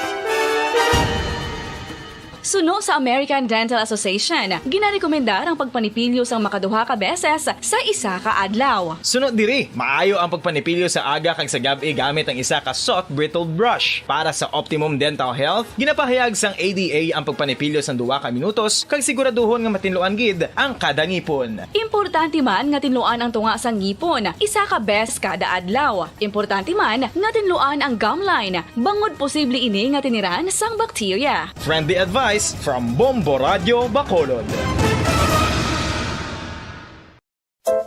Luyag mo bala mga kabumbo nga mapanubo ang imo nga bugat? Nakasiguro ka bala nga nagakaigo ang imo nga pamaagi? Isa sa masami nga ginahimo sang iban nga mga luyag magpanubo sang bugat amo ang starvation diet ukon pagpagutom. Ini ang hinali nga pag-utod ukon pagpanubo sang intake sang calories sa gina-consume sa kada adlaw.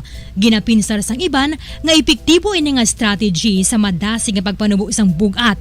Apang nakahibalo bala kamo nga ang hinali nga pagbaylo sang pinaagi sang pagkaon ang makatuga sang suli nga resulta?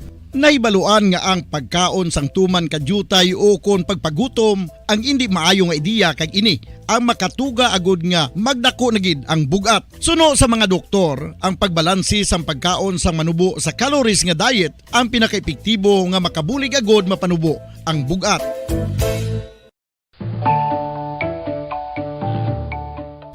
Kabombo, paborito mo man bala ang tambo? Aton hibaloon kung paano ang nutrisyon nga aton makuha sa paborito naton nga tambo. Ang tambo o kon ang bamboo shoot ang manggaranon sa dietary fiber, manubo ang calories kag puno sang essential nutrients. Suno sa pagtuon sang comprehensive reviews in food science and food safety, ang tambo ang bugana sa protina, carbohydrates, amino acids, minerals, fats, sugars, fibers kag inorganic salts. Santo sa pila ka research, ang phytosterols kag phytonutrients sa tambo ang ideal sa pagtunaw sang harmful LDL cholesterol sa lawas. Ang vitamins kag minerals sa tambo ang ideal man para sa pag-improve sang immune system. Ang antioxidants sa tambo ang importante man para sa pagpabaskog sa sulod kag gwa sang lawas. Santo naman sa research ng Journal of Ethnopharmacology, ang tambo ang mayara sang anti-inflammatory kag analgesic o kon pain-killing properties. Madamos ang sahi sa pagpamasahe kag isa na diri ang foot massage. Magluwas sa relaxing feeling nga mahatag sini, nakaibalo bala kamo. Nga madamo man ini sa benepisyo sa lawas. Ang pagmasahe sang tiil ang maka-improve sang blood circulation. Bangod nagabulig ini sa pag-transport sang oxygen sa cells sang lawas. Nagapromote man ini sang mas maayo nga tulog, kag ginabulong ang sakit sa ulo, migraine, sakit sa liog kag likod. Nagapa-improve man ini sang modo kag nagabulig bato sa depresyon. Magluwas diri, ginapabilin sini nga healthy ang tiil kag malayo sa food problems. Bangod gina-stimulate sini ang mga ugat diri kag ginabuhinan ang stiffness kag sakit sa dapa-dapa. Gani mga kabombo, maayo gid sa lawas ang foot massage. Pamangkot, sino sa inyo ang may tanom nga saging nga saba sa inyo balay o kun uma? Pagkaangay sang halos kalabanan, paborito man bala ninyo ang sab-a nga saging? Nga wala labot pwede makaon kon fresh, luto o kon bisan hilaw, pinaagi sa pagtanok sini. Paborito ini naton nga snacks kun himuon nga banana Q, banana chips, crisp banana fritters o kun turon, namit man ini prituhon, plus ginahimo man ini bilang ketchup, banana ketchup. Kag ang luto nga sab-a, ginalunod ini sa mga potahe kaangay sang pochero. Yum yum! Well, sa mga utod naton dira nga hindi kumpleto ang ila adlaw kung hindi makakaon sang luto nga saging nga sab-a, good news! Bangod tuman kadamo gali ang makuha naton nga benepisyo sa pagkaon sang sab-a nga saging. Ang saging nga sab-a ang mahimo matawag Cardava banana. Gina-classify ini botanically bilang Musa acuminata ex balbisiana, isa ini ka hybrid cultivar nga native diri sa Pilipinas. Ginatawag man ang sab-a bilang praying hands, bangod daw kaangay sang mga kamot nga nagapangamuyo ang kortes ni. Yari ang pila ka mga surprising health benefits nga mahatag sang sab-a nga saging. Number 1, manggaranon sa potassium ang saging nga sab-a nga kinahanglan gid sa aton lawas para sa pag-function sa mga nerve cells kag muscle cells. Kalakip na diri ang aton nga korason. Mas sa minaton mabatian nga kun daw malupog ang isa ka tawo, bangod nagapalang luya ang iyang nga mga tiil kag tuhod, ginapakaon ini sang sab-a nga luto. Ang Cardava banana naghatag man ini sang mineral nga importante sa pag-regulate sa aton blood pressure, fluid balance kag makapaayo man sa aton nerve and muscle function. Uy, agud nga mapaiway ang pagbatsyag sang muscle cramps kada tapos exercise, magkaon sang saging nga saba to avoid cramps. Manggaranon man ang saging sang vitamin C kag B6. Kalakip na ang magnesium, potassium kag magnesium rich nga saba banana makabulig sa aton lawas to regulate healthy heart rate besides lowering blood pressure. Ang isa ka tawo nga palakaon sang sab-a nga saging naganubo ang risgo nga magkabalatian sa korason. Sa karon nga may pandemic, mapuslanon gid ang pagkaon sang sab-a nga saging bangod napamatud-an nga makapaboost ini sang immunity bangod sang ginaangkon nga high concentration sang vitamin C. Sa pagpamahaw kun aga upod ang pagkaon sang saging, makapa-kickstart ini sang aton nga immune system kag makaamlig sang aton nga lawas batok sa mga infections. Dala na ang pagpabakod sang antioxidant sa aton nga lawas. Gani wala labot sang apple, mahimo man mahambal. A banana a day keeps the doctor away and does your body a bunch of good. Makapila ka beses kung magpangapisa sa kadlaw, maghinay-hinay lang sa pag-inom sang kape bagod may ara ini sang hindi maayo nga epekto sa lawas. Apang paano bala may buruan kung masobrahan na kita sa kape. Nahibaluan nga ang 400 mg sang caffeine o kung kapin-apat katasa sang brewed coffee sa isa ka adlaw ang makabig pa nga safe para sa pila ka mga healthy adults. Apang dapat naman ini nga haganaganon kung makabatsyag na sa mga sintomas nga nagapahibalo nga nasubrahan ka na sa kape. Ini ang ginalakipan sang pagsakit sang ulo, hindi makatulog, anxiety, kag masami nga ginanerbiyos, kalakip na ang paglingin sang ulo, pagka-irritable, masami nga pagpangihi, pagpalangurog sang unod, kag pagdasig sang kuba-kuba sang dughan. Gani mga kabombo, hagan-hagan lang sa kape. Mga carcinogenic foods o kuntigi nga mga pagkaon mangintunaan sang cancer. Nakahibalo bala kamo nga ang mga tigi o konsunog nga parte sang pagkaon kaangay sang barbecue kag inasal makabig nga carcinogenic o kon mangintunaan sang pagtubo sang cancer sa aton lawas. Kung naghambal kita carcinogen o kung carcinogenic, amoy ni ang substance, radionuclide o kung radiation nga nagapapromote sang carcinogenesis o kung pagporma sang cancer. Madamo ang mga carcinogenic foods nga nangin paborito naton. Kaangay sa mga processed meat, overcooked foods, kag mga fried foods like french fries. Abaw! Ang paborito ta nga pork barbecue kag chicken inasal. Nga gina-request tagid nga well done ang pagluto o kung ginapatigi-tigi tagid. Makabig nga carcinogenic, processed meat, overcooked foods, and fried foods may increase risk of some types of cancer. Ang mga chemical nga ginausal sa processed kag cured meat, kaangay sang nitrates nga isa ka food preservatives para sa bacon, subong man sausages kag ham, mahimo makaproduce man sang carcinogens. Wala labot sa mga carcinogenic foods, mayara man nga ginatawag non-radioactive carcinogens nga mangintunaan man sang cancer. Kaangay sang paghaklo naton sang asbestos kag aso sang sigarilyo. Gani, likawan gid ang pagkaon sang batok o kon sunog nga pagkaon.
Matapos nga nagbalatian ang bugos sa kalibutan dulot sang coronavirus disease, isa naman sa karon kabalatian ang bulos sa ginakadlukan worldwide, ang monkeypox. Ano ang ginatawag na monkeypox?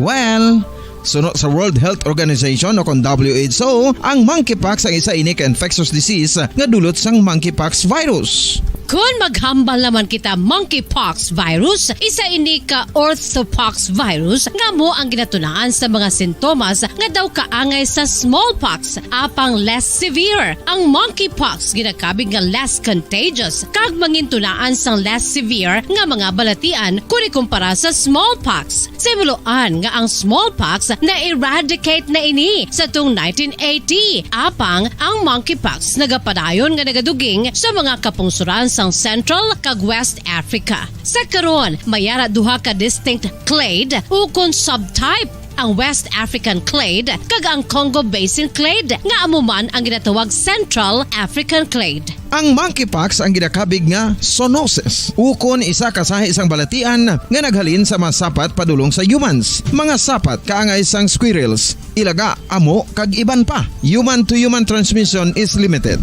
Monkeypox is transmitted to humans through close contact with an infected person or animal or with material contaminated with the virus. Base pa sa key facts ng World Health Organization ukon WHO nga ang monkeypox virus mahimo ini matransmit ukon malaton sa iban pinaagi sa bodily fluids, lesions sa panit ukon internal mucosal surfaces kaangay sa mga naghalin sa baba ukon tutunlan sang pasyente, respiratory droplets kag mga contaminated objects ukon materials kaangay sang beddings. Samtang, base naman sa fact sheet sang Mayo Clinic nga isa ka medical center sa Minnesota, USA, nga kun matapikan ang isa ka tawo sang monkeypox virus, ang initial symptoms amo ang paghilanat, paglingin sang ulo, nagahinubag ang mga lymph nodes, kag pagadasnan sang pagtinubo-tubo sang mga rashes sa lawas tubtub nga magmangin flat patches ini. Amat-amat nga magaulbo o kon mangin nodules tubtub nga magbinitog-bitog kag mangin pus-filled blisters. Ini nga nagalabot sa 5 tubtub 7 ka adlaw. The rash heals by scabbing over. Makabig na nga infectious ang isa ka pasyente sa pagsugod pagid lamang sang paghilanat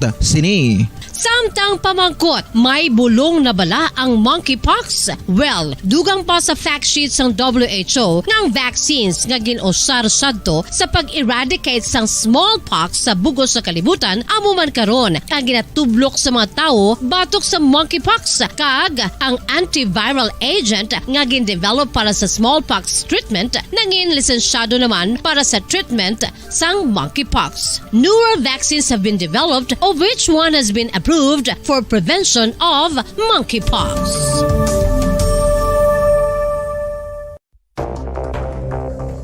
Ano ang dengue hemorrhagic fever? Ang dengue hemorrhagic fever isa kabalatian halin sa virus nga nagalaton paagi sa kagat sang babayi nga lamok nga ginatawag Aedes aegypti kag Aedes albopictus. Ini nga lamok nagakabuhi sa sudod kagwa sa palibot sang balay, nagaistar sa matinlo kag wala nagailig nga tubig kag nagapangagat sa adlaw, humalin sa kaagahon, tubtub sa kahaponanon.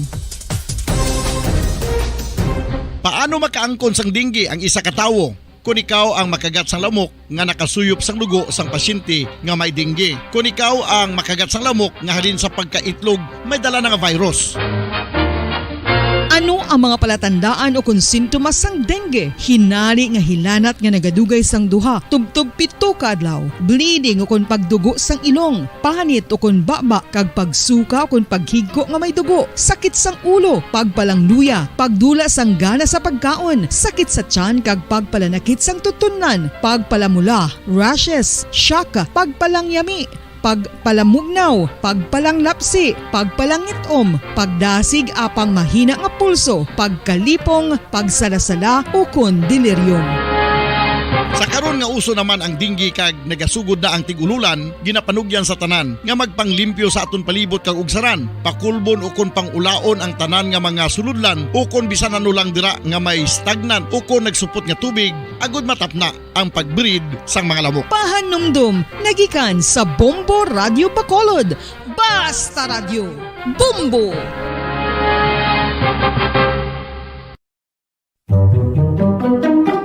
Magluwas sa baboy, baka kag manok, may isa ka karne nga sara nga mahimo alternatibo nga iserbe sa lamesa sa mga Pinoy kag ini ang rabbit meat o kon karne sang koneho. Suno sa pagtuon, mas matinlo ini kag mas healthy kung ikumparar sa iban nga karne sang sapat. Ang rabbit meat ang sara nga lutuon sa pamaagi nga naanda na sang kadamaan, kaangay sang adobo, lumpia Shanghai kag lechon. Apang ano bala ang mga benepisyo sini sa ikaayong lawas? prutas. Ini ang mayara sang mataas nga porsyento sang easily digestible protein kag nagaunod sang jutay nga fat kung ikumparar sa iban nga sahi sang karne. Nagaunod man ini sang jutay nga calorie value sa iban kag almost cholesterol-free ini. Gani, makabig siya nga heart patient friendly. Mas jutay man ang sodium content sa rabbit meat. Samtang, mas madamo naman ang calcium kag phosphorus content sini.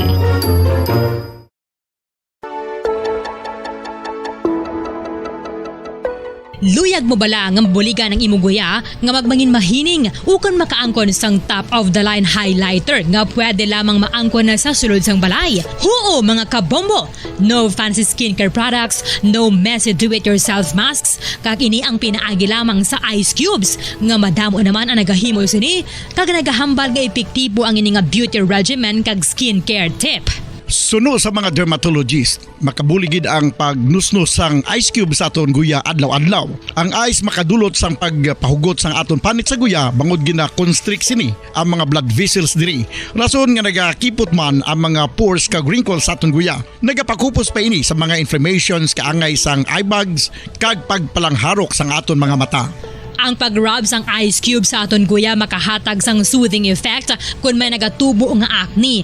Kag ang kabugnaw sang ice nagapapana sang pagpalamula sang panit dulo sang dalalagko nga mga punggod nga nagatubo kalakip na ang sun.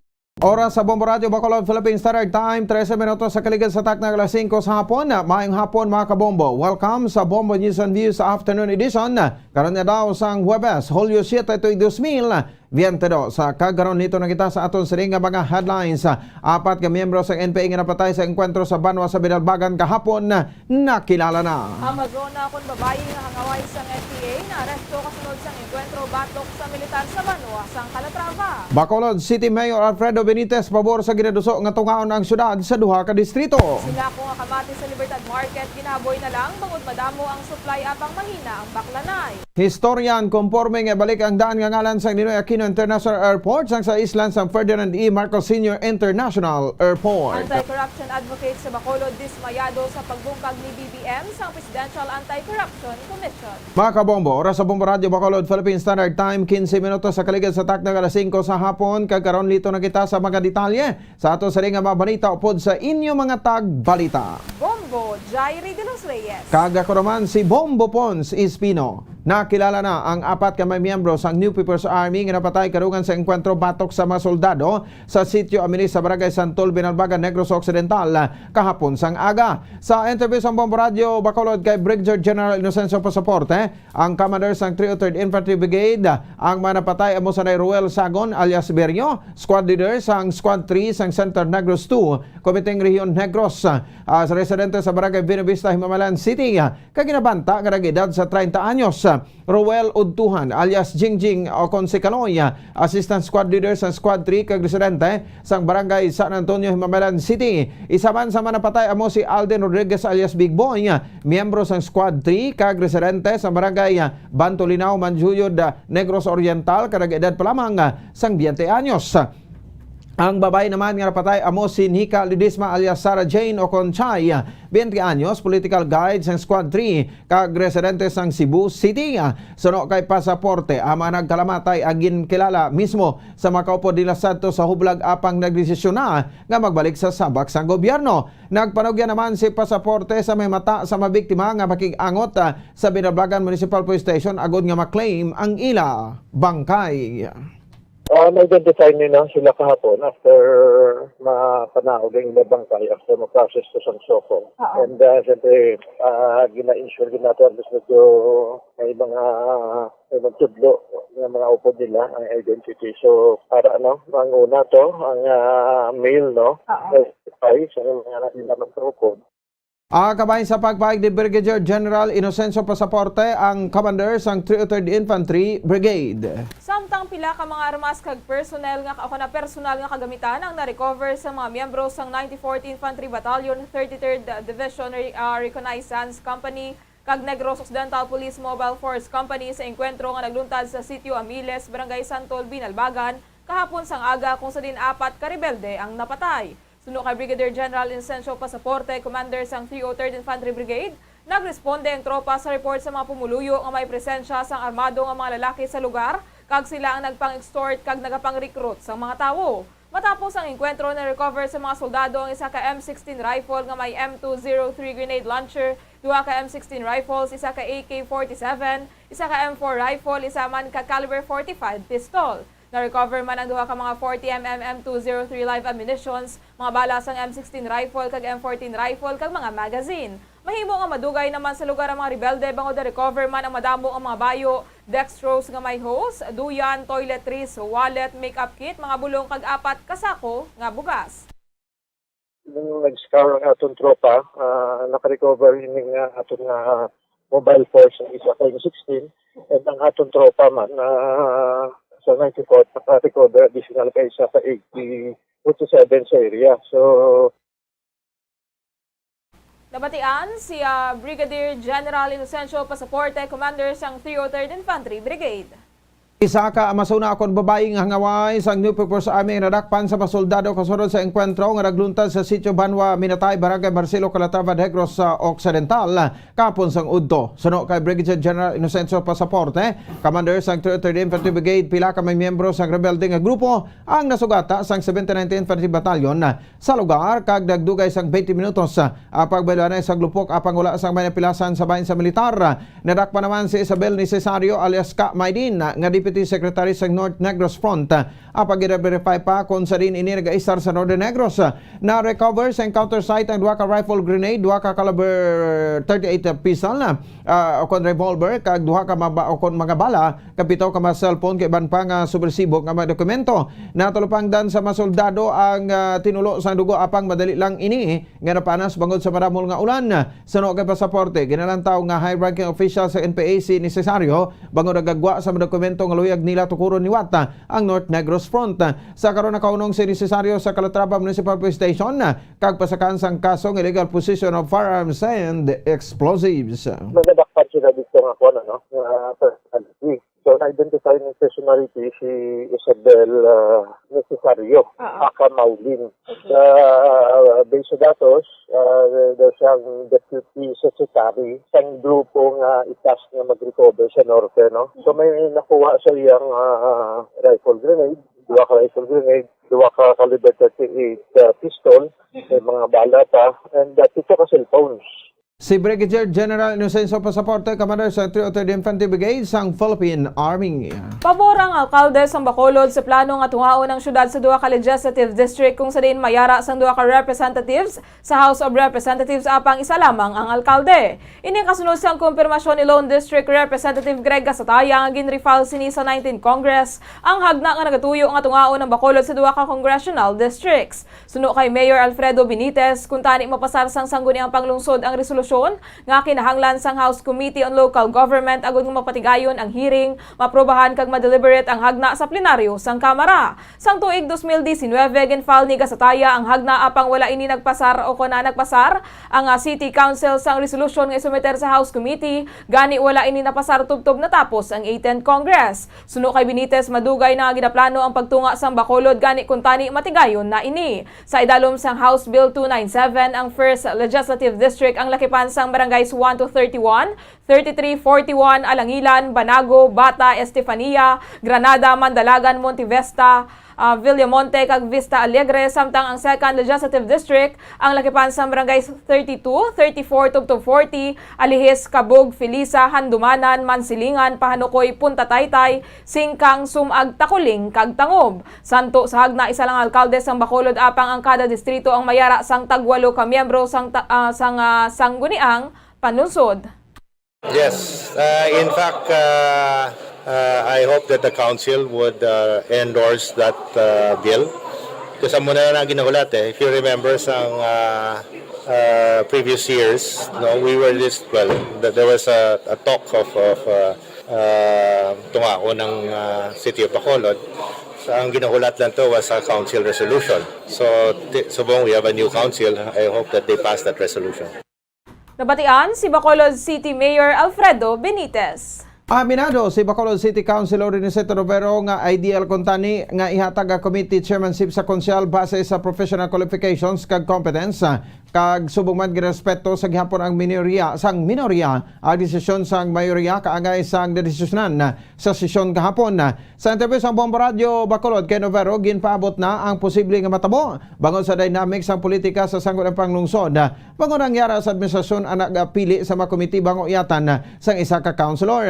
Aminado si Novero nga mas maayo kung tani kung ipang-assign na ang komitiba base sa professional qualifications kag competence ang konsehal kaangay sang Committee on Health kay Councilor M. Ang bangod siya lang ang nagaisanon nga medical personality. Samtang si Novero naman ang sa Committee on Laws and Ordinances bangod siya ang nagaisanon nga abogado sa konseho. Suro sa konsehal expected na ang natabo bangod mahimo nga ginadumdum sa administrasyon nga mahimo hindi magkooperar ang minority nga malayo naman sa kamaturan. Panindugan ni Novero committed sila nga magtrabaho para sa kaayuhan sa mga pumuluyo bisan sino man ang nagapungko nga alkalde. Ginpasalig ba ni Novero nga himuon niya ang masarangan para sa anuman nga komitiba nga hatag sa iya. Sa karon ginuyatan ni Novero ang Committee on Human Rights nga para sa iya nagakangay gidman nga uyatan sang isa ka abogado. The Committee on Laws by its own name itself suggests na dapat i-handle na isa ka persona na mas may professional competence and qualification in law. Como isa lang ikaw ang abogado dira sa konseho, so the most ideal personality would be the lawyer. But as I said earlier, subject kami gihapon sa decision sa mayorya. Wala kami choice but to respect the decision of the majority. Si Councilor Reniceto Novero. Bangod sa pagpalangga sa trabaho, nagapabilin sa gihapon nga traffic enforcer sang syudad sa Bacolod ang 77 anyos nga si Antonio Cordero. Sa interview sang Bombo Radio Bacolod kay Antonio Cordero, 30 anyos na ini nga nagaserbe bilang traffic enforcer sa syudad sang Bacolod. Suno kay Cordero, 1995 pa lamang nag-umpisa na ini bilang traffic enforcer. Nag-umpisa ini bilang driver sang di pampasahero nga jeep kag nag-training bilang traffic enforcer. Suno kay Cordero, mas maayo nga naging driver siya sang jeep antes ng traffic enforcer bangod nakahibalo ini sang dalagan sang trapiko. Nagdeside rin nga magtrabaho bilang traffic enforcer bangod mayara sila sang asosasyon sadto sa Punta Taytay kag nag-training sila bilang traffic enforcer. Ginpahayag mas ini nga may naghambal sa iya nga magsulod na lang bilang traffic enforcer bangod na train na ini.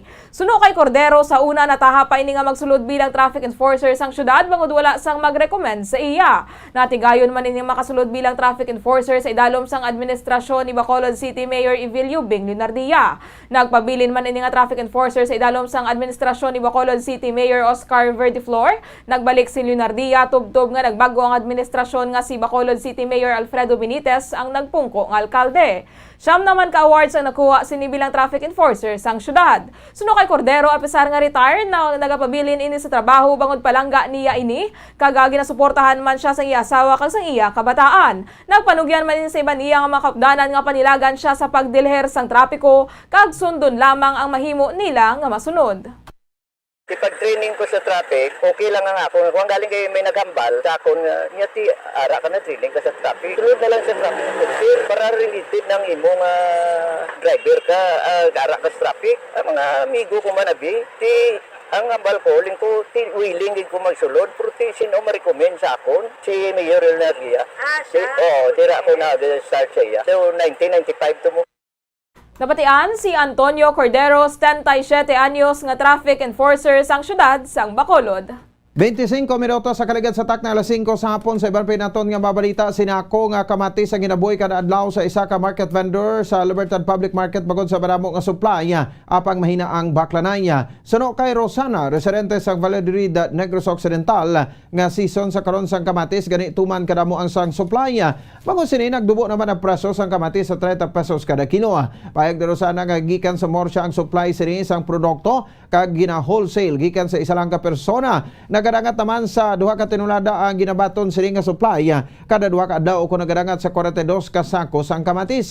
Bagod sa tuman kadamo nga supply kag mahuyang ang baklanay masamiing hindi sini mapaubos ang produkto. Patag sini nga kon kaisa agod nga mabawi lang kapital, ginabaligyan na lang sini sa barato nga presyo ang tuman ka luto nga kamatis nga nagadangat sa 25 pesos kada kilo. Apang hindi malikawan nga sa kada adlaw may ragi dinis ang yaboy nga sinako nga kamatis bagod badasig lang nga madunot ang produkto. Nagalam naman ini nga tubtob na lang sa 30 pesos ang paghuyang sa presyo kag hindi na magpanaog pa. Sunod diri sang Enero yara pa sa 60 pesos ang presyo sang kada kilo sang kamatis apang amat-amat ini nga nagpanaog kada kag naglala sang bulan sang Hunyo. Barato, naging kayo may kasulod nga Cagayan, kag Davao, nga kamatis sa mga January, mga 60, daso ng nubo. Nag 4-5, hasta nga nag 30 ang presyo, 25. Sang June nag nubo ang kamatis. Adlaw-adlaw, kami nag-aboy sang kamatis, kay gadunot bay, kung hindi maubo. Tinako ang pangaboy sang kamatis. Tigis, ginabarato na nang ginamon, o kung uli na lang sa kapital. Ang kamay sa pagpaig ni Rosana, ang market vendor sa Libertad Public Market. Ginatag sang National Grid Corporation of the Philippines nga isolated case ang malawig nga power interruption sa pila ka bahin sang Negros Island kahapon. Sa interview sang Bombo Radio kay Michelle Vicera, Regional Corporate Communications Officer sang nag-trip off ang supply sa Negros alas 12:48 kahapon sang udto, samtang mas temprano pa naman nga na offline sa grid ang isla sang Panay pasado alas 7 sang aga. Suno kay Vicera, apektado ang Negros Occidental kag Negros Oriental bangod ang mga power generator sa Panay nga ginakuhaan sang supply ang wala nakabalik gilayon sa grid kun ginamat-amat lang pa-connect halin sang aga. Sunod dirigin kulang sang supply ang Panay gani Leyte kag Cebu ang naghatag paagi sa Negros kung sa din may tendency nga ma-overload ang submarine cable. Bangod sinigin regulate sang NGCP ang flow sang power paagi sa pag-activate sang System Integrity Protection Scheme kag naapektuhan ang 3 ka linya sa Negros. Ini ang ginalakipan sang Bacolod, San Enrique nga nag-apekto sa Sineco kag Noseco, Amlan, Gihulngan, San Carlos nga nag-apekto sa Noreco 1 kag Noreco 2 kag Bacolod Silay nga ginaserbisyohan sang Sineco. Suno kay Vicera, ang measures kahapon ang ginapatuman sang NGCP agud maproteksyonan ang system kag equipment kag hindi ini kabahin sang preventive maintenance. Yes, ang kahapon to isolated case to siya kay damo no nagpamangkot nga abasi 1 week ni siya matabo nga sige-sige no nga damo mga speculations nga amon ako nakahapon isolated case to siya gaamo na siya ang system kung may disturbance like kahapon dito sa Panay blackout sila alas 7 pa lang sang aga. Ang amo to siya nga kaso ya nang may mga in charge man tanong nga naga-investigate na sa amo to pero amo to siya ang effect domino effect na siya sa system kay naka-interconnect na tanan through the submarine cables of NGCP. Nabatian si Michelle Vicera, Regional Corporate Communications Officer sang NGCP, Visayas. Konforme ang isa ka local historian nga kung Islan Gidman nga ngalan sa Ninoy Aquino International Airport, ibalik na lang ini sa original nga ngalan sa nga Manila International Airport. Ini ang kasunod sa hagda gagin file ni Negros Oriental 3rd District Representative Arnolfo Tevez nga Islan ang ngalan sa naiya sa Ferdinand E. Marcos Sr. International Airport. Sa to sa House Bill 610 nga ginfile ni Tevez nagakangailangan nga tagan sang pagkilala ang pagpatindog sa kanang presidente sang main gateway sang Pilipinas. Sa Tevez ang Bombo Radio kay Buristo sa Unoy ang naiya ang nagaserbisado nga US Air Force Base sa apang sa natapos ang gyera ginton over ini sa gobyerno sa tuig 1947 sa dalom ni Anay Presidente Manuel Rojas. Ang una international runway kag taxiway nga paluparan ang natapos sa 1953 sa dalom sa administrasyon ni Anay Presidente Elpidio Quirino. Si Anay President Marcos na nagapungko sa pwesto sa tuig 1965 o kung 12 na katuig na kaliga dumalin sang nangin fully operational ang Santo Manila International Airport. Sang tuig 1932 nag-issue si Marcos Sr. sa executive order nga nagamando sa expansion kapag develop sang MIA. Sang tuig 1987 ang ngalan sa MIA ang ginislan sa Ninoy Aquino International Airport. Pagi sa Republic Act 6639 sunod kay former Senator Ninoy Aquino nga gin-assassinate sa tarmac sa paluparan sa tuig 1983 sa dalom sa Marcos administration. Suno kay Sunoy mangin divisive kung Islan ang ngalan sang airport sang Ferdinand E. Marcos Sr. International Airport gani kung tuyo gid man sa mga malina gani ang Islan mas maayo pang ibalik na lang ang original nga ngalan nga Manila International Airport. That's the same thing that I was thinking to avoid the division because when you do that, this division will continue to the next 3, 4, or 5 generations. It will become part of the division, will be things that will divide the Filipinos into 4 parts, 2 political sides. Okay. I believe in you that it should be referred to its original name, the Manila International Airport. Ang istoryan nga si Modisto sa Unoy.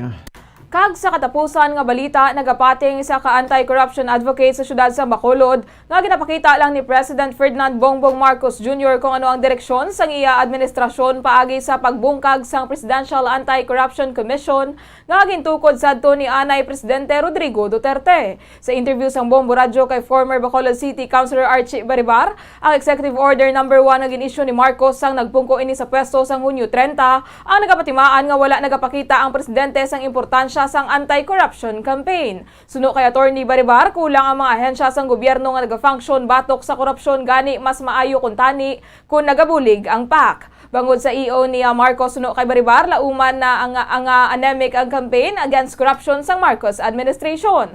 Nagapati ang anay konsehal nga wala sang duplication sa pagtukod sang PACC, bangod nagakatabo lamang ang duplication kung duha ka ahensya ang nagauyat sang pareho nga kaso. Apang sa bahin sang PACC, wala naman ini nag-overlap sa function sang iban nga ahensya. Tuma naman kalala suno kaya Baribar kung PCGG ang masunod nga bungkagon ni Marcos. Sa karon nga wala na ang PACC, ginalantaw na sa mga tawo suno sa abogado nga hindi na sila makadirekta padangat sang reklamo sa opisina sang presidente kundi madiretso sa iban nga ahensya nga tested and proven naman nga hindi epektibo halin sadto. Bilang resulta, hindi na makumbinsi ang mga Pilipino nga mga vigilance sa korupsyon nga nagakatabo sa palibot. Wala sa agenda niya ang campaign against corruption. Okay. In fact, gin-downsize niya kag ang importance ng Executive Order No. 1 emphasizes this nga ang administration is not does not give primary importance to an anti-corruption campaign. No? Kaya ang anti-corruption campaign, whether we like it or not, may ara na sang una sang PACC, may ara kita sang Department of Justice, may ara kita sang Ombudsman, kulang sa gihapon ang inigan mga administrasyon. Nabatian si former Bacolod City Councilor Archie Baribar. Oras sa Bombo Radio Bacolod Philippines Standard Time 34 minutos sa kaligid sa tak na 5 sa hapon na ato na panabalikan naton nga mga headlines. Apat ka may membro sa NPA nga napatay sa enkwentro sa Banwa sa Binalbagan kahapon nakilala na. Amazona kon babayi nga hangaway sang NPA na aresto kasunod sang enkwentro batok sa militar sa Banwa sang Calatrava. Bacolod City Mayor Alfredo Benitez pabor sa ginadusok nga tungaon ang syudad sa duha ka mga distrito. Sinako nga kamatit sa Libertad Market ginahaboy na lang bangod madamo ang supply apang mahina ang baklanay. Historian, conforming ibalik na ang daan nga ngalan sang Ninoy Aquino International Airport sa islan sang Ferdinand E. Marcos Sr. International Airport. Anti-corruption advocate sa Bacolod dismayado sa pagbungkag ni BBM sang Presidential Anti-Corruption Commission. Mga kabombo, inyarbatian ang kabugusan nga pagbalita sang Bombo News and Views Afternoon Edition karon nga daw sang Huwebes, 17 sa bulan sang Hulyo, tuig 2022. Kag kami ang inyo mga tagbalita. Bombo Jairi de los Reyes. Kag ako naman si Bombo Ponce Espino. Nagapasalamat sa upo na pagpamati para sa pambansang radyo ng Pilipinas, consistent overall number 1 sa Bacolod. Basta Radyo! Bombo! Standby na sa masunod nga palatuntunan ng Bombo Report sa afternoon edition opo sa kay Bombo Dennis Rubica. Kag sa aton nga Bombo News Analysis nga ginbasa ni Bombo Daniel Lecciones may tigulo pag-isa. Ang pag-isa amo ang ginasinggitan. Ang mga nagliga dapat nga kalimtan. Amo ini ang nangin kaundan sa nagligad nga pagkampanya agud buto ang malauman. Sa karon nga ang handom na aguman, ang pag-isa daw makalimtan, bangod nga plano panaso ng kasaysayan, agud matinluan ang nadagtaan nga ngalan. Wala kuno sang progreso kun wala sang pag-isa. Mahimo nga sinsiro man sini ang ginpili ta. Ugaling base sa mga tawo sa palibot nga sip-sip, marimalaso siya. Bangod sa karon pa lang, may ara na nagatayada. Isa na diri amo ang kay Tives nga hagna. Islan sa ngalan ni Makoy ang naiya. Lihok nga nag-ani sa madamo nga pakamalaot. Iningag na wala sang kayuhan nga madulot. Singgitan man bala amo ang pag-isa. Di nga ang mga nagligad hingabuton tapa. Siling ang nagligad dapat na nga kalimtan nga asigi pa naton ini nga ginabalikan. Ang ini nga pangunang-unang pananawan ng inpadala ni Romeo Palikte sa Barangay Sumag, Bacolod City.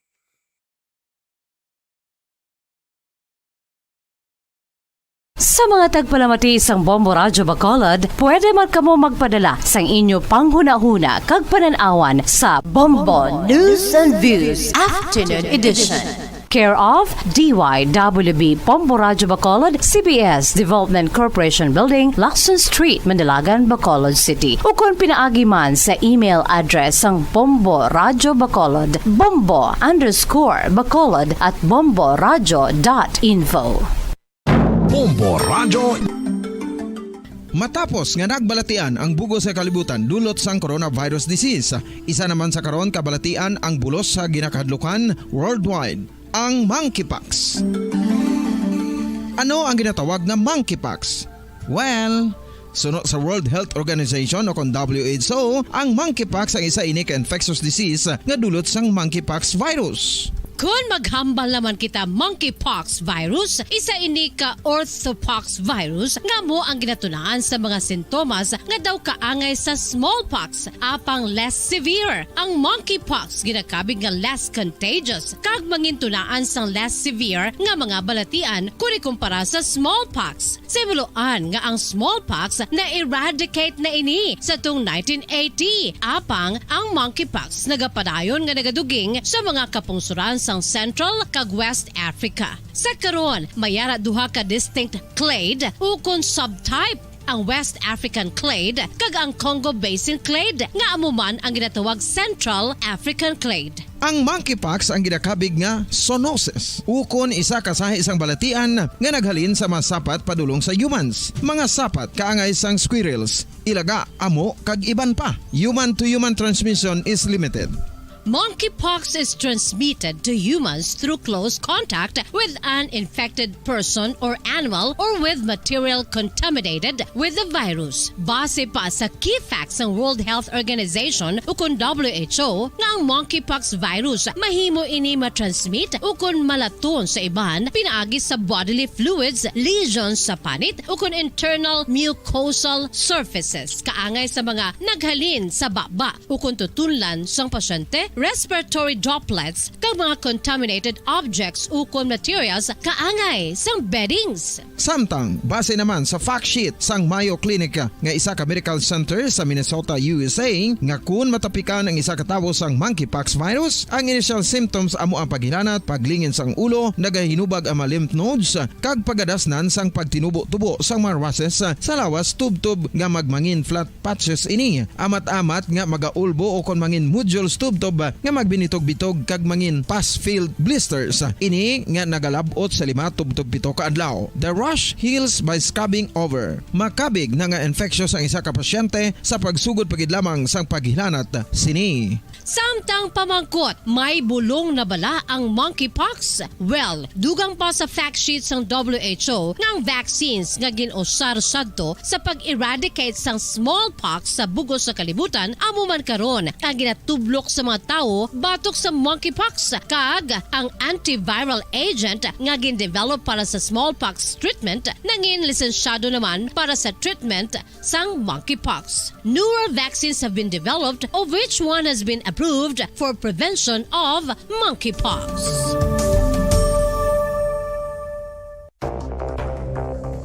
Ano ang dengue hemorrhagic fever? Ang dengue hemorrhagic fever isa kabalatian halin sa virus nga nagalaton paagi sa kagat sang babayi nga lamok nga ginatawag Aedes aegypti kag Aedes albopictus. Ini nga lamok nagakabuhi sa sudod kagwa sa palibot sang balay, nagaistar sa matinlo kag wala nagailig nga tubig kag nagapangagat sa adlaw, humalin sa kaagahon, tubtob sa kahaponanon. Paano makaangkon sang dengue ang isa ka tawo? Kung ikaw ang makagat sang lamok nga nakasuyop sang dugo sang pasyente nga may dengue. Kung ikaw ang makagat sang lamok nga halin sa pagkaitlog may dala nga virus. Ano ang mga palatandaan o kung sintomas sang dengue? Hinali nga hilanat nga nagadugay sang duha, tubtob 7 ka adlaw, bleeding o kung pagdugo sang ilong, panit o kung baba, kag pagsuka o kung paghigko nga may dugo, sakit sang ulo, pagpalangluya, pagdula sang gana sa pagkaon, sakit sa tiyan kag pagpalanakit sang tutunan, pagpalamula, rashes, shock, pagpalangyami, pagpalamugnaw, pagpalanglapsi, pagpalangitom, pagdasig apang mahina nga pulso, pagkalipong, pagsalasala o kon delirium. Sa karon nga uso naman ang dinggi kag nagasugod na ang tigululan, ginapanugyan sa tanan nga magpanglimpyo sa aton palibot kag ugsaran, pakulbon ukon pangulaon ang tanan nga mga suludlan ukon bisan ano lang dira nga may stagnant ukon nagsupot nga tubig agud matapna ang pagbreed sang mga lamok. Pahanumdum, nagikan sa Bombo Radio Bacolod. Basta Radio, Bombo! Makapila ka beses kung magpangapisa sa kadlaw, maghinay-hinay lang sa pag-inom sang kape bagod may ara ini sang ini maayo nga epekto sa lawas. Apang paano ba... Oras ang Bombo Radio Bacolod, Philippine Standard Time, 42 minutos na nakaligad sa takna nga alas 5 sa hapon. Welcome kami na pagpalagad sa Platuntunan Bombo Report sa Afternoon Edition. Apang Huwebes Edition sa Platuntunan, Pizza 7 sa bulan niya sang Hulyo. Kamusta na kamo? Welcome natin mga suki mga tagpalamati natin, mga kabombo natin sa kabusan ng 61 ka mga kabarangay sa Bacolod, mga suki natin sa mga banok sa kabusan sa aton nga probinsya. Mga nakatutok na live karon sa aton FB ka YouTube channel, mga taga-negro sa Bacolod, di mas kabayan sa Pilipinas, di mabayad sa kalibutan, makita na nila, batian natin mapalagad siling apo sa inyong Platuntunan Bombo Report sa Afternoon Edition. Masako-sako nato sila palibot ya sa sulat sa Bacolod, magutok-utok nato sa trapiko, inong puli na sa aton sila nga mga trabahante. Of course, mga merkado tagaro, no? Dagsa naman ang mga manog bakal nato mga kotoran. Of course, kagzol kahit na ato sila nga mga terminal, mga terminal nato sa aton nga mga bus kag mga jeepney. Halit sa Bacolod pa doon sa sorte kag sa sur kag norte nga bahay niya sa aton probinsya. Matamat naman gadag sa ato sining nga mga pasahero. Kapo dyan tagsa diri kahapon, Bombo Dennis Rubica. No mga balita nga aton gagpatamod balita aton ni Balaon mga keminan sa pagpalagad siya palatuntunan sa aton si mga paunang mga balita lokal, mga syudad kag banwa sa Negros Oriental, may natala na man nga pagpatigayon niya sa nga satellite registration. Kabahin sa preparasyon sa palabuton nga December 5 barangay kag SK election. Kasubong mano diri sa may syudad sa Bacolod tidagsaman na ato sini nga community officers dugang pagin nato niya nga mga balita lokal ang sagudang palalawigan liwat nga gin concur ang appointment ni Attorney Ray Diaz, Refrando Diaz bilang provincial administrator kag Attorney Roberto Nilias bilang head sa provincial legal office. Sa balita sa palibot ya sang pungsod mga kaibigan, ang Sandigan Bayan gindi fair kung gin postpone initala na kung tani nga pagtarakay sang kaso batok sa pamilya Marcos nga initala na ka-schedule ng talakayon sa masunod nga bulan o sa mabot nga bulan sang Agosto. Sa aton sinibalita dugang pagid nga mga balita nasyonal, ang FIBOX nagpandam karon sa posible nga pagpatay sa phreatic explosion sa Bulkan Bulusan kag Bulkan Canlaon. Sa balita naman nato niya sa luwasang pungsod, masobra 400 ka mga priso ang nagkapalagyo matapos sa ginsalakay sa mga armado nga membro sa Islamic Militant ang isa ka medium security prison dito iya sa pungsod Nigeria.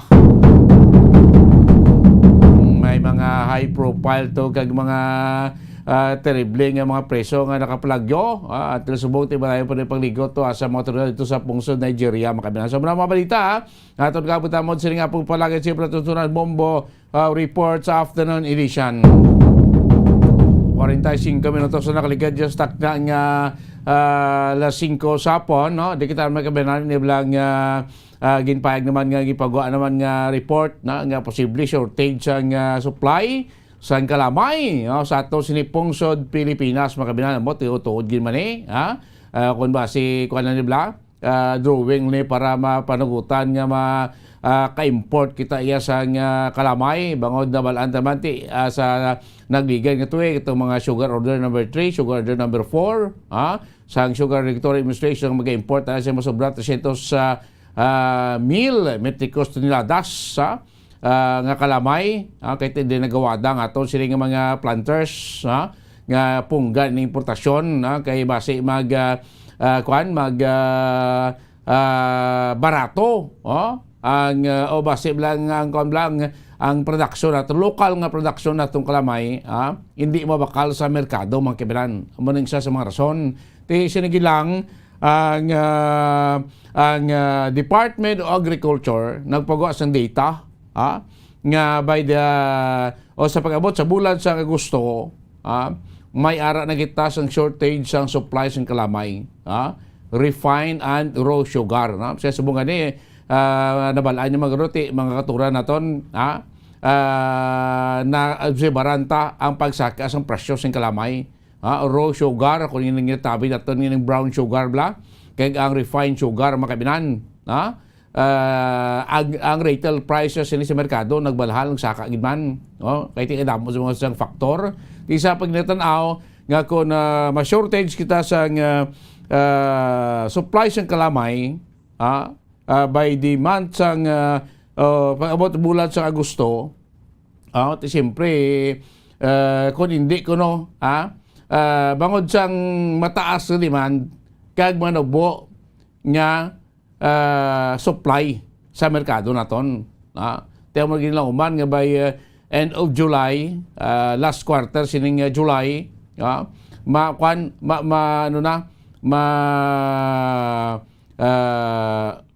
nubo or ma-shortage ta sang supply sang kalamay sa aton sining merkado. Kag by end sang August, aning stock naton nga refined sugar, maubos man ikuno. Maubos man yung kabinan. Kaya nabala naton siya tumang liga nga talakayan naton nga pag-abot niya sang holiday season, October, November, ang gasaka ng demand sa supply sang kaangkwan bla ang demand sang kalamay kaya ti pag-abot niya sang Disyembre, holiday season, ang kailan mo iba niya October bagani as early as June, July, August, September, ang production sa mga produkto ang ginagamit na during holiday season, sige-sige na mo para pag-abot sa holiday season, pag-abot sa bulan sang end of November, second weeks November, ini mga pagkaon nga ginagamit naton during holiday season, bastante ng stock sa aton nga mga sa aton nga mga merkado, sa aton nga mga grocery stores, sa aton nga mga malls.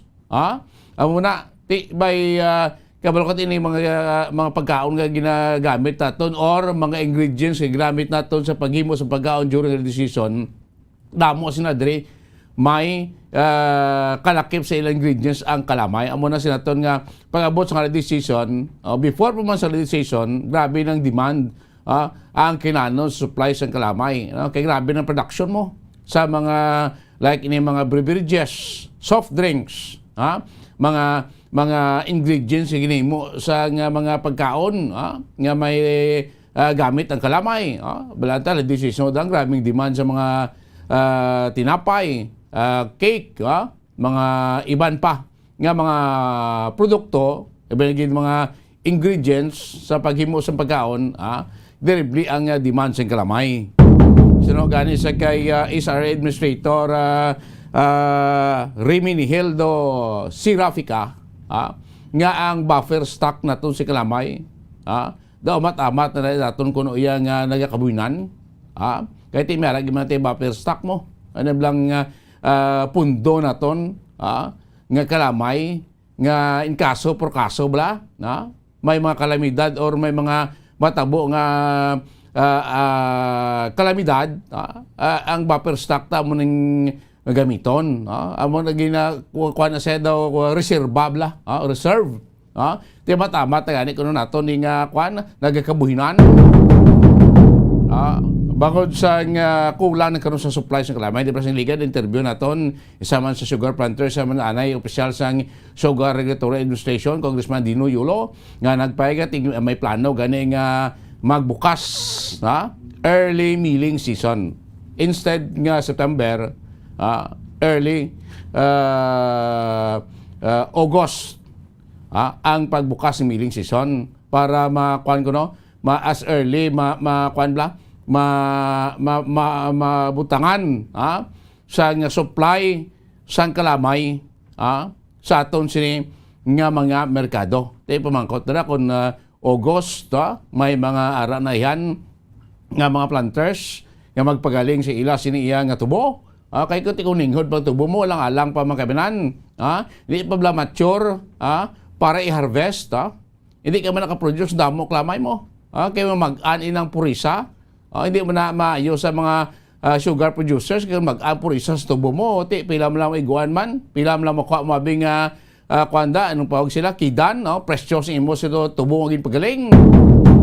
Kaya kung nubo imo purisa, inubo man gamay man imo siling kwarta nga makodra. Kaya tsakto na. Kung alang-alang pa nga galingon tubo, nubo man ang purisa. Puti may ara maguro mga early pa yung nagtanom nga nagkapatigayan man early harvest last year. Early man nagtanom, tiini sila guro, pwede man baka early harvest. Galing pumangkot dira sa pila ka mga sugar mill o sugar central kung makasustain. Damo bala sila na bulyom sang tubo nga madala sa mga central nga makasigi galing until lagid sa normal nga pagbukas ng galing sa bulan sang Setyembre. Kaya kung may mga kung magbukas man sila early milling sa bulan sa Agosto, basta isa lang kasi manab lang galing na tapos magaling sa supplies ng tubo. Di imamerdiham ng sentral. Ang punto da may arasin bastante. So muna ko rin natanaw mga kaminan, daw mag-amuling iplasada, daw dito na malikawan nga mag-import yung si Klamayaw. Kaya mo na mga data sa mga gwa, ang Department of Agriculture, ang Sugar Regulatory Administration, ang gwa sa mong daw isa lang ila siling tindog mo, daw isa lang ila sa mga tingog, kag nagapahayag, kati makangkon kita sa shortage ng supplies ng kalamay sa pag-abot sa bulan sa Agosto. Starting last week sang July, pagkadto na sa bulan sa Agosto mga kabinan. Di ko may shortage sa supply sa kalamay nung mihimota para hindi mataas ang presyo sa kalamay sa merkado. Of course, may import may import sa kalamay. Paano yung local production natin, Dre? Kung magbaabi sing kalamay sa aton nga merkado, pag tirada sa abli galing sa bulan sa September, September, Oktubre, ara na, tapos na ginawa ng mga kalamay sa Central. Kung magpasulod kita sing imported nga mga kalamay, paano yung local nga production natin, Dre, abe? Anong matabo sila sa ila? Hindi na sila mabakal sa merkado, kaya damo kita siyang imported nga kalamay. Tipo roton tanay, mag-import natin ng kalamay. Paroton tanay baligya sa merkado antes aton ipabaha ang supply sa local nga kalamay nga produce naton dire. Pila ka bulan, magsinta mo import kita 350 metric tons of sugar. Pila ka bulan na konsumo naton nga maurot ina ang 350 metric tons sa kalamay. Pila yang kasako na. Mga kabinan, isa kasako sa kalamay, pila na siya? 50 kilos. Ay isa ka metric tons, pila gani? Pila kilo na ang kung i-convert to sa kwanabi sa kinilo. Ay isa ka metric tons ang kalamay. Pila yung nakasako, magsinig 350 metric tons, pila kasako na sa kalamay. Pila ka bulan ang murot na tondre. Amo na ginakabalaka man sa ating mga sugar planters. Tipo mangkot na doon kung mag-short kita sa supply sa kalamay by the month of August, paano ang needs sang mga producers naton. Adlaw-adlaw daan niya okay nanom lang sa mga sa mga manufacturers, paano ang supply sa mga manufacturers sila mga pagkaon, mga beverages nga siling ko by September guys ni kuya bira-bira ni ingla pag mass production na sila preparasyon sa supply sa holiday season mga kimanan. Kung kulang na itong supply sa kalamay, kung wala sing kalamay nga mabakal ito ang production sa mga produkto for holiday season basi magamay. Kung mag-less ang production, kag magdako ang demand, gamahal pag ng presyo. Di sa bunga dano, di pa na banta-banta kay kada semana kasaka ang presyo sa gasolina nga isa man sa mga factors o isa man sa mga faktor nga nag-contribute sa mataas nga presyo sang mga balaklon. Amo na kay talaga taas ang expenses nila sa hauling sa ilang produkto. I-add-on na sa presyo sa produkto ng ilang ginabaligya. Pagkalabot sa punta, kita nga end user, kita nga nagagamit, nagabakal sa mga produkto, kita ay nagantos sa mataas ng presyo.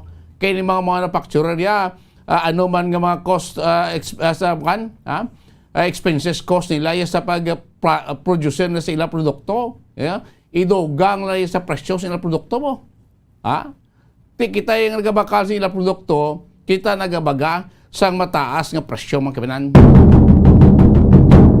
Tama na karon ginatanaw dire nga maning data man ginapalutaw karon sa SRA kag sa Department of Agriculture nga ninit or ma-shortage kita sa supply ng kalamay by the end of July then sa bulan sa Agosto sa raw sugar kag refined sugar mga kabinan. So do kinanong gid ko nang magpa-import kita galing kiti ining naligyan itong order to sa SRA order number 3 kasi may kwanto, may petisyon to sa korte nag-file ang mga sugar Producer Association nga hindi na pagdayunon ang pag-import ng kalamay kaya sa rason sila mga producers makalaluoy man kaya hindi mawakal ang ila sin locally produce nga kalamay kaya kung magbaha-imported yung kalamay mga siniguro pamangkot nga imported yung kalamay daw sa brato pa sa locally produce nato ng kalamay di mangkot may bastante kitang kuhan supply man sa kalamay ka imported kaya iban sa mga nasyon nga isa man sa mga dalagko nga sugar producers Australia, Cuba iban pa nga mga nasyon doon nagalimita man gani isang pagbaligya sang ila producer nga kalamay sa world market kay ginatigana man nila sa ila sinay nga local consumption kay ginapabot kasi base by sa masunod nga matinuig may mga shortage na supply sa pagkaon mo tay iba ni nga mga nasyon nga naga producer sa kalamay sila ko nagalimit man sa ila sini gina-export nga kalamay tay base ko mag-import mas mahal din ang presyo pag-abot sa Pilipinas, pag-abot sa local market, mahal pagid mga kaimanan. So bantayin na karos, dugang silang update, dugang mga detalya sa ato sa Bombo Network News. Nadalag ko labas ka mga nagapanguna nga mga balita national po sa ato sa News Center. Makaligad lamang pila ka-importante nga mga pahanumdom. Makapila ka beses kung magpangapi sa kadlaw, maghinay-hinay lang sa pag-inom sang kape bagod may ara ini sang hindi maayo nga efekto sa lawas. Apang paano bala may buwan kung masobrahan na kita sa kape. Nahibaluan nga ang 400 mg sang caffeine o kung kapin-apat katasa sang brewed coffee sa isa ka adlaw ang makabig pa nga safe para sa pila ka mga healthy adults. Apang, dapat naman ini nga hagan-haganon kung makabatyag na sa mga sintomas nga nagapahibalo nga nasubrahan ka na sa kape. Ini ang ginalakipan sang pagsakit sang ulo, hindi makatulog, anxiety, kag masami nga ginanerbiyos, kalakip na ang paglingin sang ulo, pagka-irritable, masami nga pagpangihi, pagpalangurog sang unod, kag pagdasig sang kuba-kuba sang dughan. Gani mga kabombo, hagan-hagan lang sa kape. Ang pagpanipilyo ang isa sa mga pinaka-importante nga tikang. Agod mamintinar ang matinlo nga hygiene sa isa ka persona. Apang makapilabala ka beses ini ginahimo sa isa ka adlaw. Suno sa American Dental Association, ginarekomendar ang pagpanipilyo sang makaduha ka beses sa isa ka adlaw. Sunod diri, maayo ang pagpanipilyo sa aga kag sa gabi gamit ang isa ka soft brittled brush. Para sa optimum dental health, ginapahayag sang ADA ang pagpanipilyo sang 2 ka minutos kag siguraduhon nga matinluan gid ang kada ngipon. Importante man nga tinluan ang tunga sang ngipon, isa ka bes kada adlaw. Importante man nga tinluan ang gum line, bangod posible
Baon at Mount Bulusan ay nagpakita raw ng sinyales ng posibleng phreatic eruption ayon sa PHIVOLCS. Pre-trial naman ni President Bongbong Marcos at pre-marking ng presentasyon ng mga ebidensya gagawin ng Sandigan Bayan sa susunod na buwan. Samantala, karagdagang 167 po na kaso ng Omicron subvariants na detect po yan sa bansa ng Department of Health. At ang Food and Drug Administration naman nagsasagawa na rin ng imbestigasyon kaugnay sa napaulat na presensya ng high-level content ng ethylene oxide sa popular na Filipino instant noodles brand ayon yan sa Department of Health. At sa atin pong sports, balita itong dating Pinoy World Champion na si Jerry Peñalosa, kinuha ng Korean martial arts expert. Ito ring YouTuber na si DKU para na rin sa exhibition match kontra pa rin kay Senator Manny Pacquiao.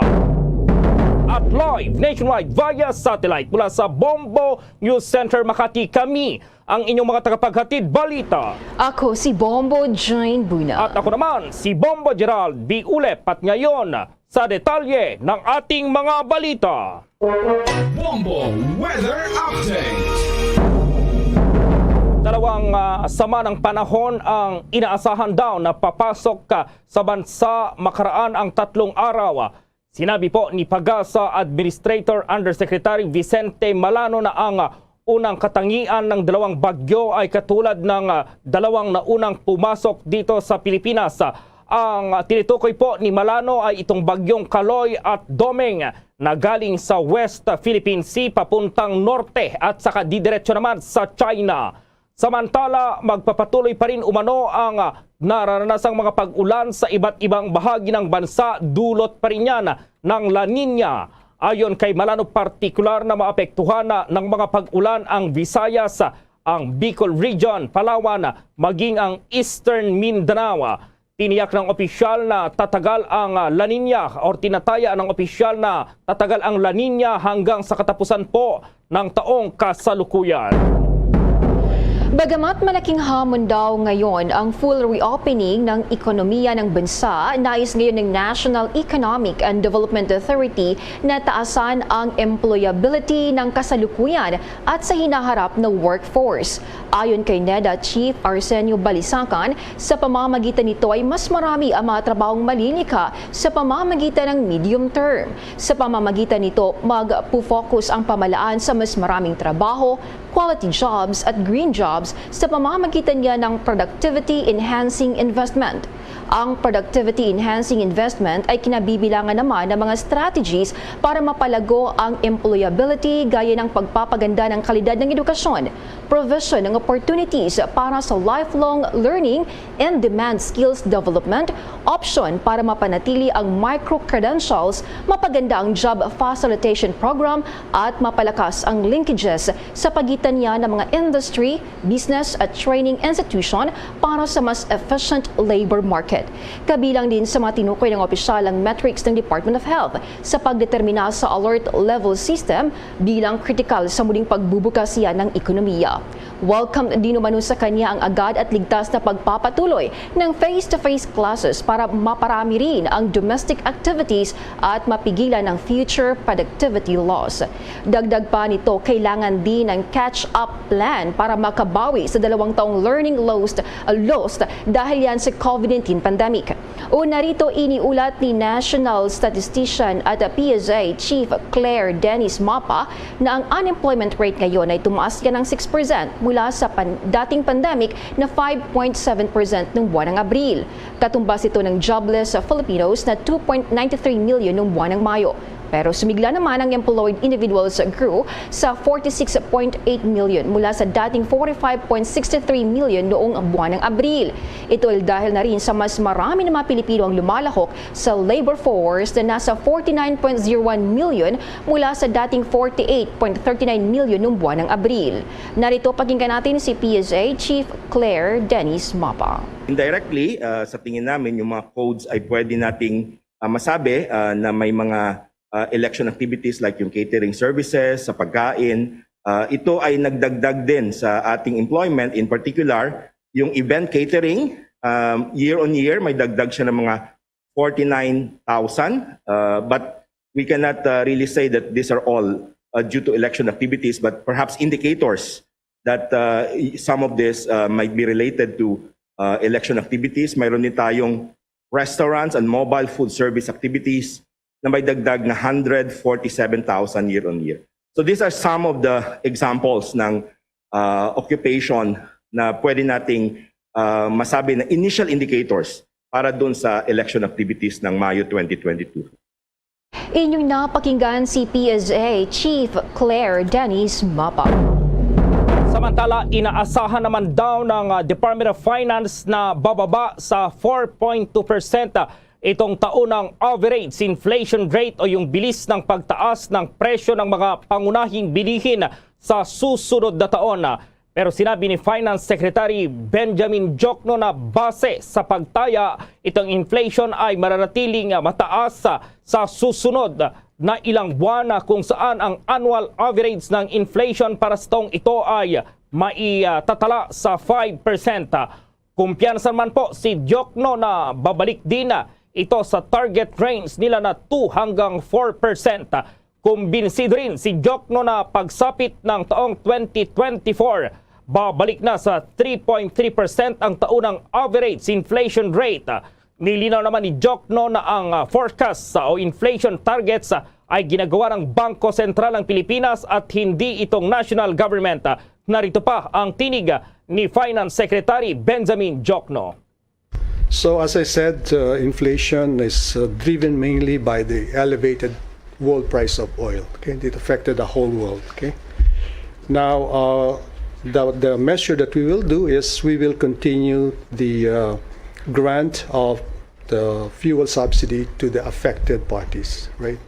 Like the drivers, the farmers, and the fisher folks. Okay. The other measure is that we will continue the importation of products which are in short supply, okay, as has been done before. And of course, we will try to improve the transportation and logistics sectors. Yan po si Department of Finance Secretary Benjamin Diokno.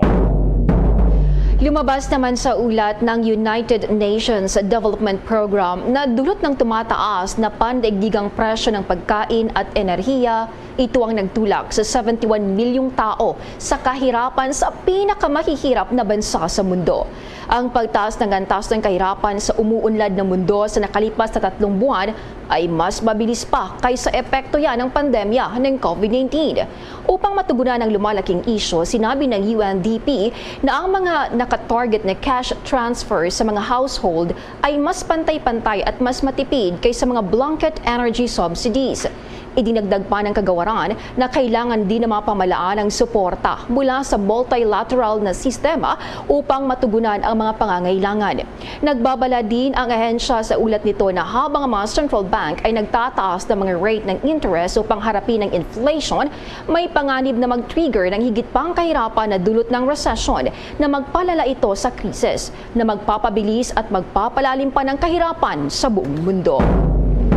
Samantala po, base dito nga sa Executive Order number 1 na inilabas ng Malacanang, mayroon yung mga ahensya po ng gobyerno, may mga tanggapan na binuwag at ano kaya ang explanation dito ng Malacanang at nandoon si Bombo Dennis Hamito. Tiniyak ngayon ng Palasyo Malacanang na hindi mapapabayaan yung mga empleyado ng mga tanggapan na nabuwag kasama doon sa kautusan ng Pangulong Ferdinand Bongbong Marcos Jr. Kasunod nga ito ng nasabing development ay pinatututukan naman kung ilan ang bilang ng mga apektadong empleyado doon sa Presidential Communications Operations Office, ganun din sa tanggapan ng Cabinet Secretary, sapagkat ito yung pangunahing dalawang tanggapan na nagkaroon ng mga adjustment. May mga matitira at meron ding maaalisan ng tuluyan. Ganun din yung Presidential Anti-Corruption Commission. Paliwanag dito, Bombo Gerald Bombo Jane, ng Palasyo Malacanang, mayroong redundancy doon sa ibang function ng naturang mga tanggapan at yung iba pa na existing, kaya naman ay nagkaroon ng ilang mga pagbabago batay na rin sa direktiba ng Pangulong Bongbong Marcos Jr. Pero ang concern nga, yung mga empleyado na mawawalan ng trabaho. At maliban dyan ay yung mga adjustment ng tungkulin na ginagampan ng papel nitong Presidential Anti-Corruption Commission ay kinakailangan maging malinaw doon sa iba pang mga tanggapan na gaganap ng kanilang mga trabaho, pati na yung sa Cabinet Secretary at yung sa PCOO o yung Presidential Communications Operations Office ay babalik doon sa dati na Press Secretary yung siyang mangunguna dito at hindi na yung katulad ng panahon ni dating Pangulong Benigno Noynoy Aquino III na maraming sekretary sa naturang opisina. Samantala, nagtalaga din Bombo Gerald ng ilan pang mga personalidad na para mapunan itong gabinete ng Pangulong Ferdinand Bongbong Marcos Jr. Itong si dating Defense Secretary Delphine Lorenzana ay naitalaga upang mamuno nga dito sa Conversion and Development Authority, basis sa Conversion and Development Authority o BCDA na dating pinamumunuan ni Secretary Vince Dizon. Habang si dating Quezon City Councilor Lala Soto Antonio ay naitalaga naman upang maging pinuno ng MTRCB. Ang dating Airline Council Head na si Leoncio Daquila Nakpil ay siya namang magiging General Manager ng Ninoy Aquino International Airport. Pero dun sa issue ng pagbabago dun sa ilang mga tanggapan, kagaya nung pagpapalit ng pinuno dito sa Film Development Council, ay pinagtanggol din ng Palasyo Malacanang yung pagtatalaga sa aktor na si Terzo Cruz III sa kabila nung existing na appointment, fresh appointment, ika nga no, bago bumaba sa tungkulin si Pangulong Rodrigo Duterte para dito kay Lisa Dino. Ayon kay Secretary Trixie Cruz Angeles, ito ay batay sa umiiral na batas at sa tingin nila, wala namang nalalabag ang Pangulong Bongbong Marcos sa kanyang naging hakbang. Naritong maikling pahayag ni Secretary Trixie Cruz Angeles.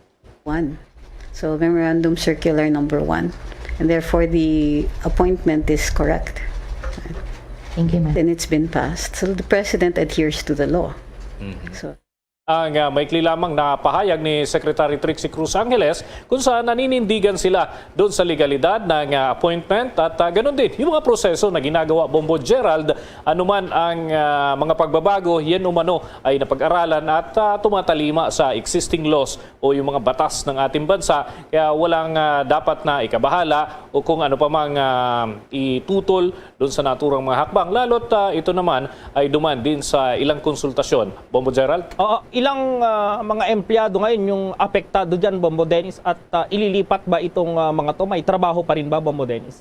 Well, tinanong natin kanina ang tanggapan ng press secretary. Pero sa kanilang pahayag nga, initial na pahayag ay inaalam pa nila yung kabuuan, lalo't may mga nag-uupisina dito sa area ng Palasyo Malacanang, meron din sa satellite office. Kagaya nung Presidential Anti-Corruption Commission, hindi naman lahat sila nandito sa Palasyo Malacanang dahil may opisina sila na hiwalay bukod. Dahil dun sa mga ginagampanan nilang papel, hindi naman po pwede na sama-sama sila, lalo't may mga kinatawan din sila doon sa bahagi ng Visayas at Mindanao dahil doon sa kanilang trabaho, paghahanap doon sa mga issue may kinalaman sa korupsyon. So ganun, Bombo Gerald.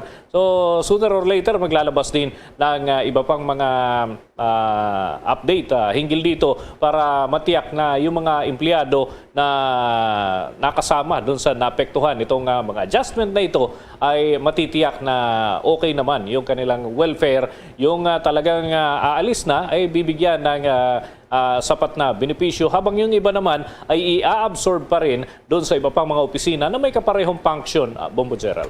Yung Presidential Anti-Corruption Commission na ito, maalala ko ito yung panahon ni dating Pangulong Duterte. Ito, kumusta ngayon yung mga hinahawakan nilang mga kaso dahil bubuwagin na itong PACC, Bombo Dennis? Saan mapupunta or anong mangyayari dito sa mga hawak nilang mga dokumento, yung mga kaso, Bombo Dennis?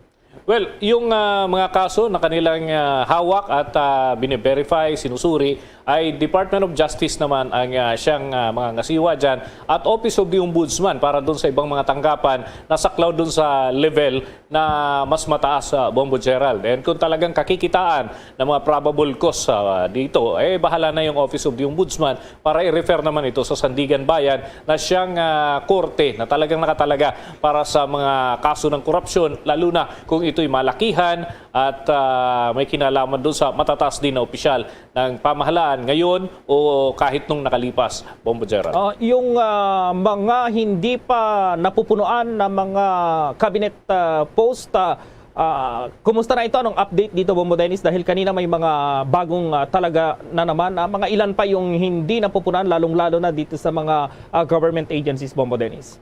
Well, yun talagang yung major na kinakailangang magkaroon ng kalihim.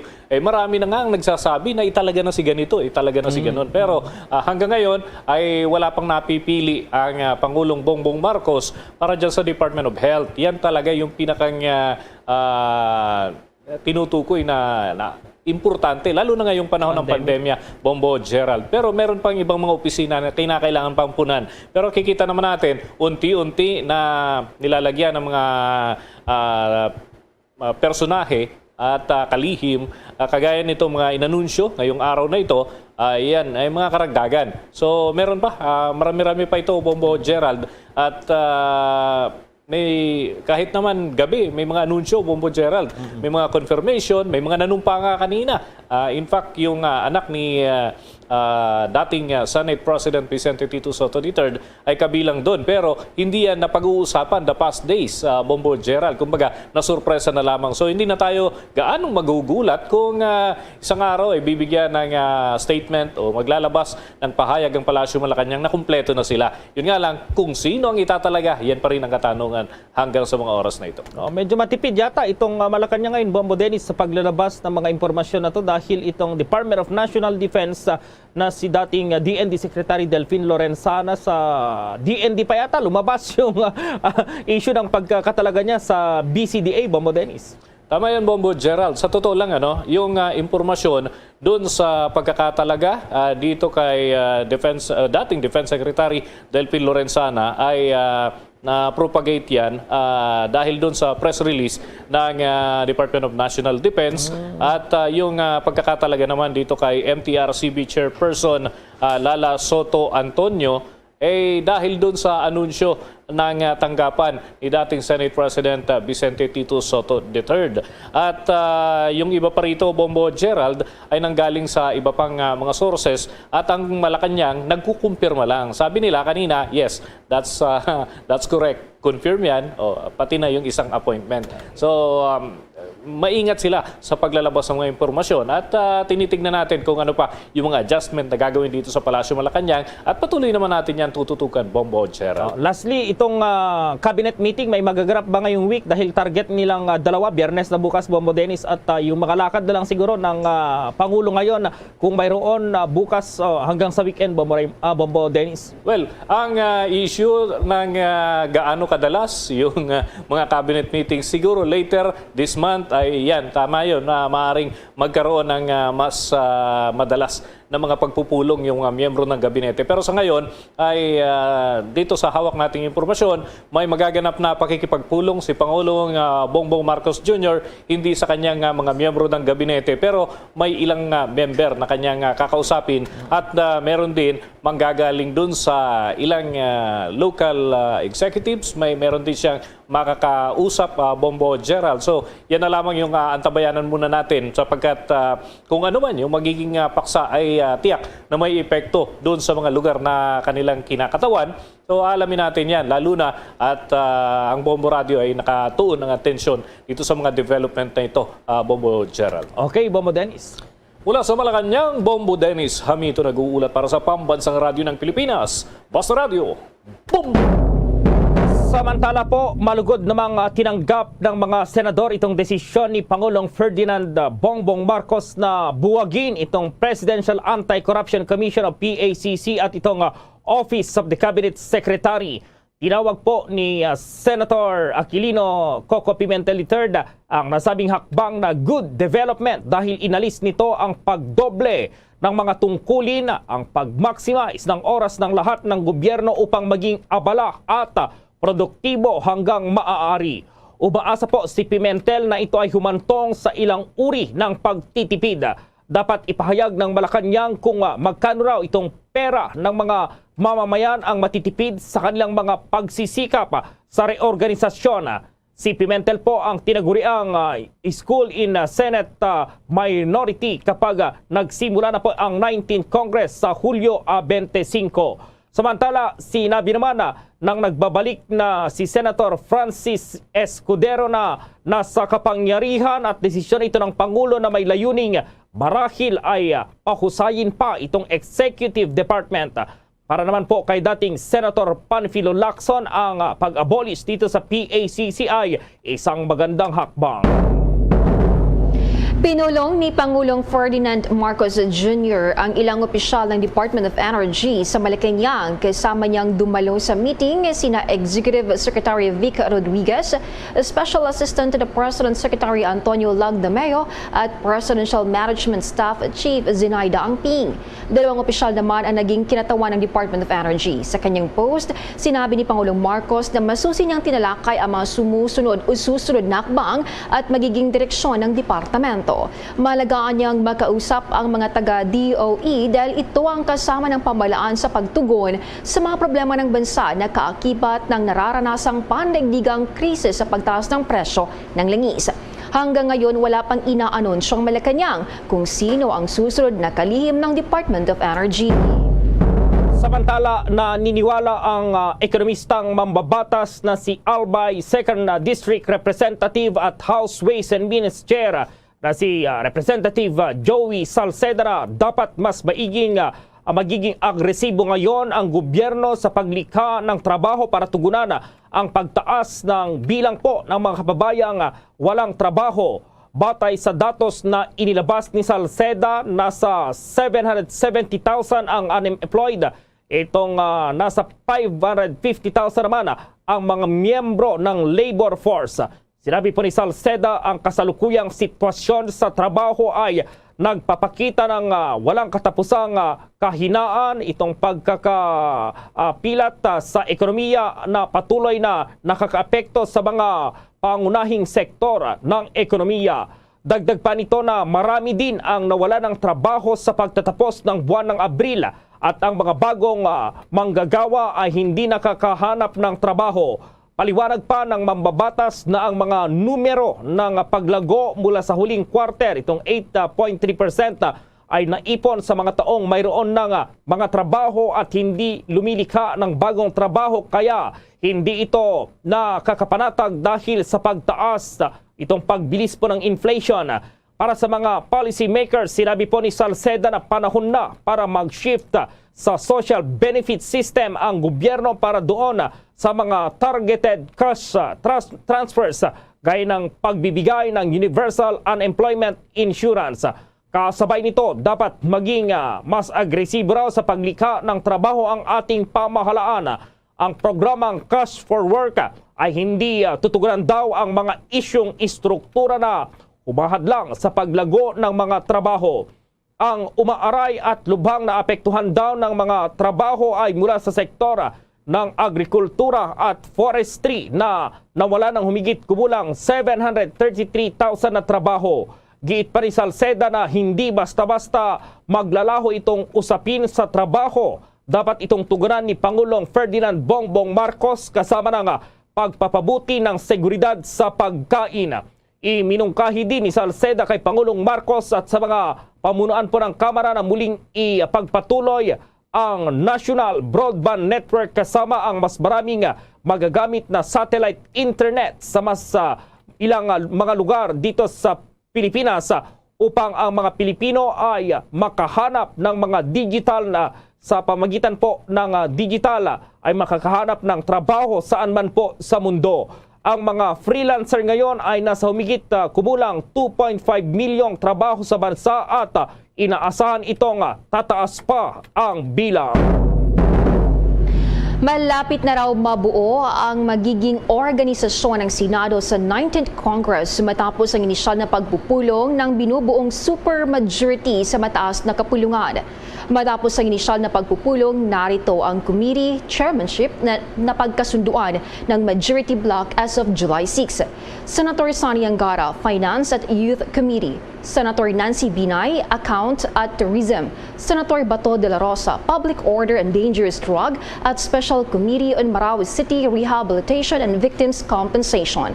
Senator J.V. Ejercito, Local Government at Urban Planning, Housing and Resettlement. Senator Chis Escudero, Higher Technical and Vocational Education. Senator Jinggoy Estrada, Labor, Employment and Human Resources Development at National Defense and Security, Peace, Unification and Reconciliation. Senator Sherwin Gatchalian, Ways and Means at Basic Education, Arts and Culture. Senator Bongo, Health and Demography at Sports. Senator Lito Lapid, Games and Amusement. Senator Amy Marcos, Foreign Relations Cooperatives, Social Justice, Welfare and Rural Development at Electoral Reforms and People's Participation. Senator Robin Padilla, Constitutional Amendments and Revision of Codes at Public Information and Mass Media. Senator Grace Pu, Public Services at Economic Affairs. Senator Ramon Revilla Jr., Public Works at Civil Service Government Reorganization and Professional Regulation. Senator Francis Tolentino, Blue Ribbon Committee, Science and Technology at Justice. Senator Rafi Tulfo naman, Energy, Migrant Workers. Senator Cynthia Villar, Agriculture, Food and Agrarian Reform at Environment, Natural Resources and Climate Change. Senator Mark Villar, Trade, Commerce and Entrepreneurship at Banks, Financial Institution and Currencies. Senator Risa Ontiveros, Women, Children, Family Relations and Gender Equality. Senator Pia Cayetano, Sustainable Development Goals, Innovations and Futures Thinking. Isa rin sa mga pinag-uusapan ng mga senador ayon kay Zubiri ang pagpapatupad ng face-to-face session sa 19th Congress. Gayunpaman, magkakaroon anya sila ng kondisyon na tanging ang mga magpupositibo exposed labang sa COVID-19 positive patient ang maaring mag-work from home at virtually na makibahagi sa mga sesyon. Sinabi rin ng incoming Senate President na magkakaroon sila ng mga pagpupulong sa mga susunod na araw bago ganap na magbukas ang sesyon ng 19th Congress sa July 25. Samantala po, mayroon ding mga aktibidad itong si Vice President Sara Duterte at nagbigay po ng payo sa mga graduate ng Emilio Aguinaldo College. At report si Bombo Annalise Soberano.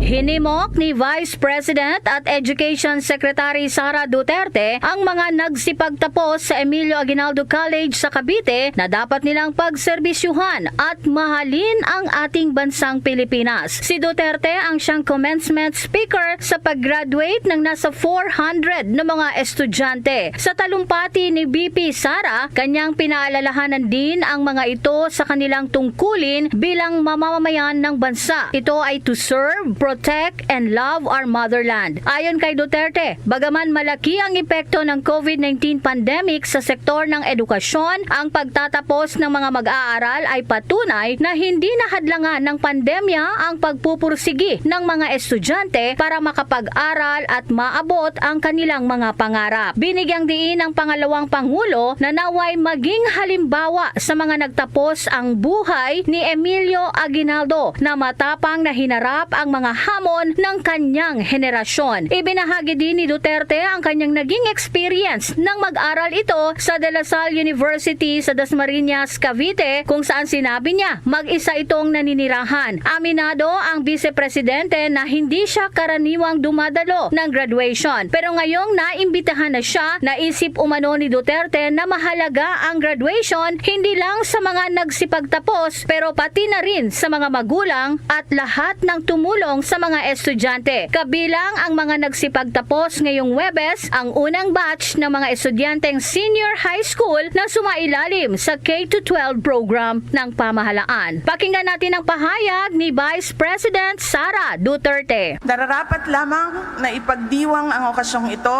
kasabay ng pagpapasalamat sa mga magulang, mga guro ng Emilio Aguinaldo College at sa lahat ng mga tao na naging bahagi ng tagumpay ng ating mga magtatapos sa araw na ito. This is a special moment that deserves to be forever remembered by the graduates, their parents, and the entire Emilio Aguinaldo College community, because you belong to the first batch of students who went through the government's senior high school program when it was started 6 years ago. It was the same time when the government partnered with the private sector for the implementation of the senior high school voucher program that provided financial support to qualified students enrolled in private schools. You are the living proof of our country's first attempt at producing graduates with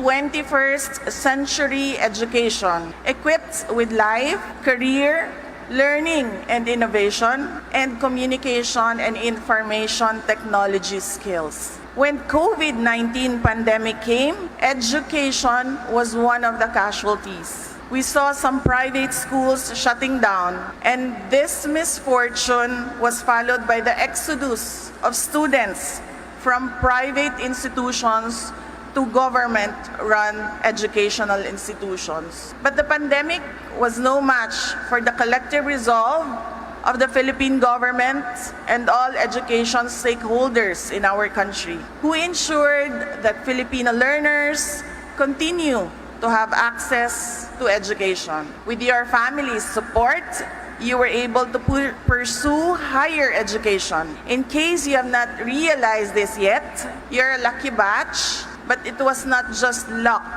that brought you here. You, the graduates, the parents, the school, Emilio Aguinaldo College community, you embody resiliency and indomitable will to overcome difficult times. And that is one thing good about us Filipinos. We are always resilient, whatever the difficulty is in front of us. Bombo Anali Montaño, soberano nag-uulat para sa Pambansang Radyo ng Pilipinas, Basta Radio, Bombo! Bombo International News. Nakatakdang mag-resign bilang conservative leader sa United Kingdom Prime Minister Boris Johnson. Ito'y matapos mawalang suporta ng kanyang mga ministro at member of parliament. Isang conservative leadership ang magaganap ngayong tagaraw at isang bagong punong ministro ang pipiliin para sa party conference sa buwan ng Oktubre. Pansamantala, magpapatuloy si Mr. Johnson bilang punong ministro. Nangako siya na magpatuloy kasunod ng sunod-sunod na pagbibitiw sa gobyerno sa kanyang pamumuno. Kung maalala, nasa 54 na mga miyembro ng gabinete sa United Kingdom ang nag-resign simula noong araw ng Martes. Samantala po, nagpapakita raw ngayon ng itong Mount Canlaon maging yung Mount Bulusan ng sinyales ng posibleng phreatic o stream-driven eruptions. Ayon kay Philippine Institute of Volcanology and Seismology of PHIVOLCS Officer in Charge, Undersecretary Renato Solidum Jr., ang concern daw ngayon ng ahensya ay ang Tornillo type volcanic earthquake na monitor sa paligid ng Canlaon sa mga nakaraang araw. Anya ang Tornillo volcanic earthquake event ay karaniwang sinusundan ng phreatic o itong steam-driven explosion at pamamaga ng bulkan. Maging ang bulkang Bulusan ay nakitaan din umano ng posibleng phreatic o itong steam-driven explosions. Dahil dito po, nagbabala ngayon si Solidum sa mga residente na malapit po sa mga naturang bulkan na iwasan itong pagpasok sa 4-kilometer permanent danger zone ng naturang mga bulkan. Base naman sa pinakahuling data ng PHIVOLCS, 5 itong naitalang volcanic earthquake sa Canlaon habang 11 naman sa Bulusan. Naglabas ng direktiba ang Commission on Elections sa kanilang regular na ambang sesyon na tugunan ang mga karaniwang problema sa patuloy na pagpaparehistro ng mga botante. Particular na ang mahabang pila at ang mahigpit na pagpapatupad ng pinakamababang pamantayan sa kalusugan ng publiko.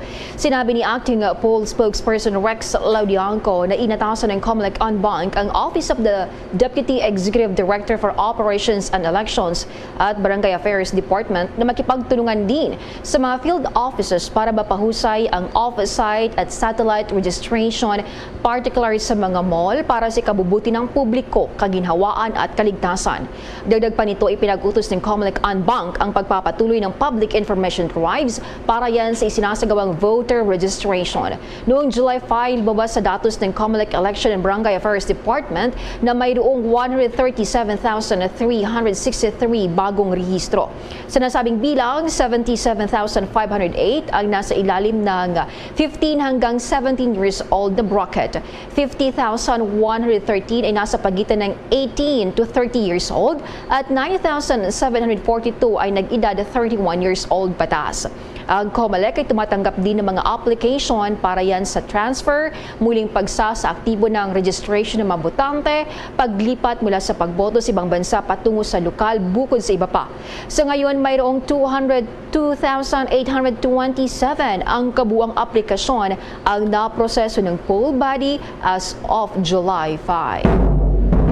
Samantala, isusulong ng Administrasyong Marcos itong public-private partnership o ring tinatawag na PPP sa mga infrastruktura.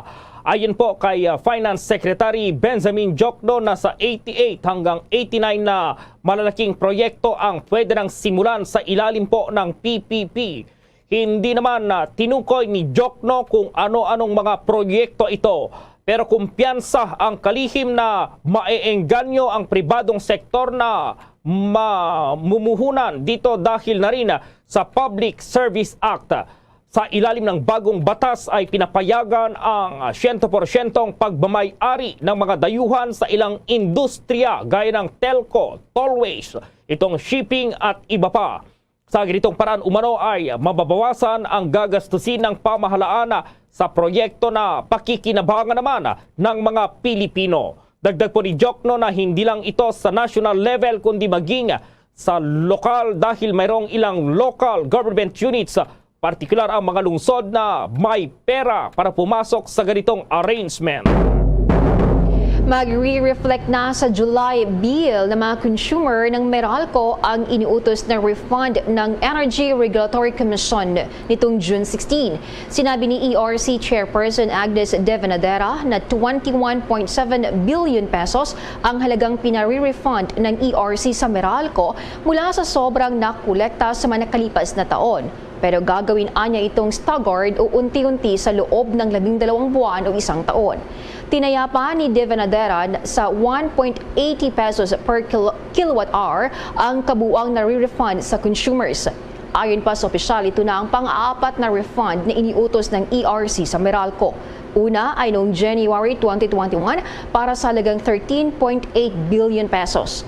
Pangalawa naman noong February ngayong taon, 4.8 billion pesos. At pangatlo, nitong Marso, 7.7 billion pesos. Sinabi pa ni De Venadera, kasalukuyan nang ipinatutupad ang mga nakaraang refund.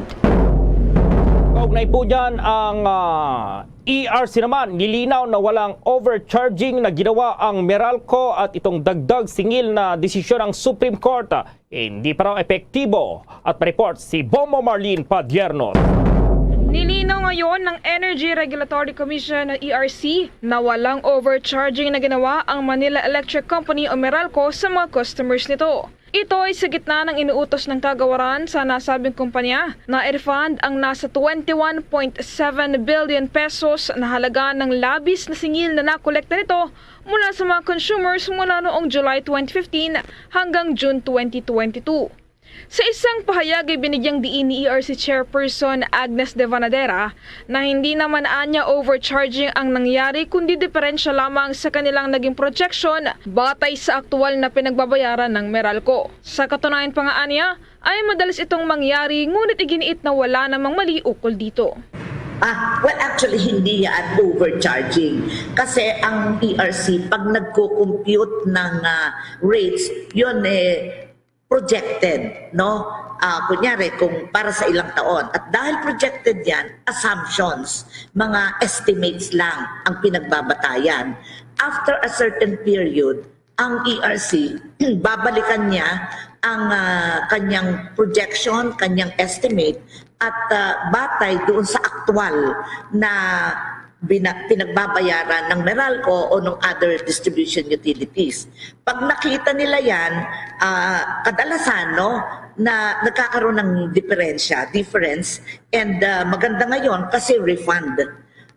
So hindi naman talagang overcharging dahil ang pinagbatayan ng Meralco ay yun din desisyon ng ERC noon. So kaya lang, sabi ko nga sa iyo, estimate. Tayo naman ganyan din tayo. Pag nagbabudget sa bahay, may estimate tayo na gastos.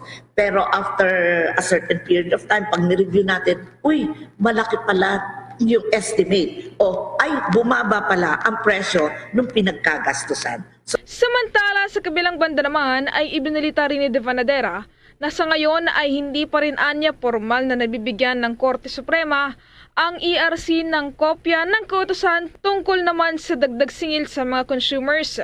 Ito anya ang dahilan kung bakit hindi pa rin daw na ipapatupad ang Supreme Court ruling hanggang sa kasalukuyan. Ngunit nilinaw niya na maaari pa rin daw na maghain ng motion for reconsideration ang ERC sa oras na ma-serve na ang kautusan na ito ng Korte Suprema.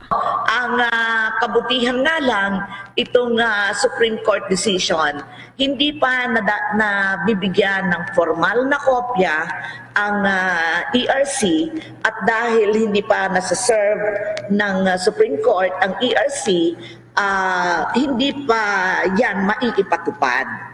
Yon ang kabutihan ng nangyari. So, tama ka na ito namang SC decision ay paniningil o dagdag din sa ating bills. Yung utos ng ERC, refund, ito naman, collect. Ang ERC ay merong option. Pwedeng mag-file ng motion for reconsideration. So, hindi pa rin ito maiipatupad. So, yun yung implications nitong mga orders na ito. Yan ang tinig ni ERC Chairperson Agnes De Vanadera. At para sa Bombo Network News, ako po si Bombo Marlene Padiernos, nag-uulat para sa Pambansang Radyo ng Pilipinas, Basta Radio, Bombo! Muling inihain ni Duterte Youth Party List Representative Drixie Cardema ang House Bill No. 1253 kung saan isinusulong ang pagpalit sa pangalan ng Ninoy Aquino International Airport sa Manila International Airport. Sa explanatory note ni Cardema, kanyang sinabi na ang pangalan ng airport o paliparan ay hindi dapat na politicized. Ayon pa kay Cardema, ang nasabing HB 1253 ay kanya nang inihain noong 18th Congress, subalit pending ito sa Committee on Transportation. Magugunitan na naghain din ng panukalang batas si Negros Oriental Representative Arnolfo Teves Jr. ang pagpapalit sa pangalan ng Ninoy Aquino International Airport sa Ferdinand E. Marcos International Airport dahil sa panahon ng administrasyon ni late President Marcos na improved ang nasabing facility. Depensa pa ng mambabatas na hindi niya ito ginawa dahil kay President Bongbong Marcos at sinasabi lamang niya ang totoo. Sa panukalang batas, si Teves sinabi nito na nararapat lamang na ipangalan nito sa presidenteng nag-construct nito. Subalit pinabulaan na naman ng pamunuan ng Manila International Airport Authority ang payag ni Teves dahil ang International Runway at ang Associated Taxiway ay sinimula noong 1953 habang ang control tower ay nakumpleto noong 1961. Samantala, itinakda na ng Sandigan Bayan 2nd Division ang pre-trial ni Pangulong Ferdinand Bongbong Marcos Jr. sa Agosto 5 at itong pre-marking ng ebidensya naman sa Agosto 4 sa kanyang civil case number 0013 na kinasangkutan ng ill-gotten wealth ng yumaong dating Pangulong si Ferdinand Marcos Sr. Si Marcos Jr. at iba pang nasasakdal sa kaso na kinabibilangan ng dating First Lady na si Imelda Marcos ay dapat na magsimula ng kanilang paglalahad ng ebidensya matapos payagan po ng korte kahit pa noong 1987 itong naturang mga kaso. Ang legal counsel ni Marcos Jr. na si Attorney Manuel Plaza ay umihiling sa korte ng palugit na 60 days. Ngunit sinabi po ni Division Chairperson Oscar Herrera na masyadong mahaba ang naturang hirit. Ang civil case number 0014 ay isa sa mga kasong isinampa laban sa mga orihinal na akusado na sina Imelda at Ferdinand E. Marcos noong 1987 na naglalayong mabawi itong mga ill-gotten wealth o ang mga ari-arian at ari-arian ng direkta o hindi direktang nakuha sa pamamagitan ng hindi wastong paggamit ng mga pondo o itong mga ari-arian na pag-aari po ng pamahalaan.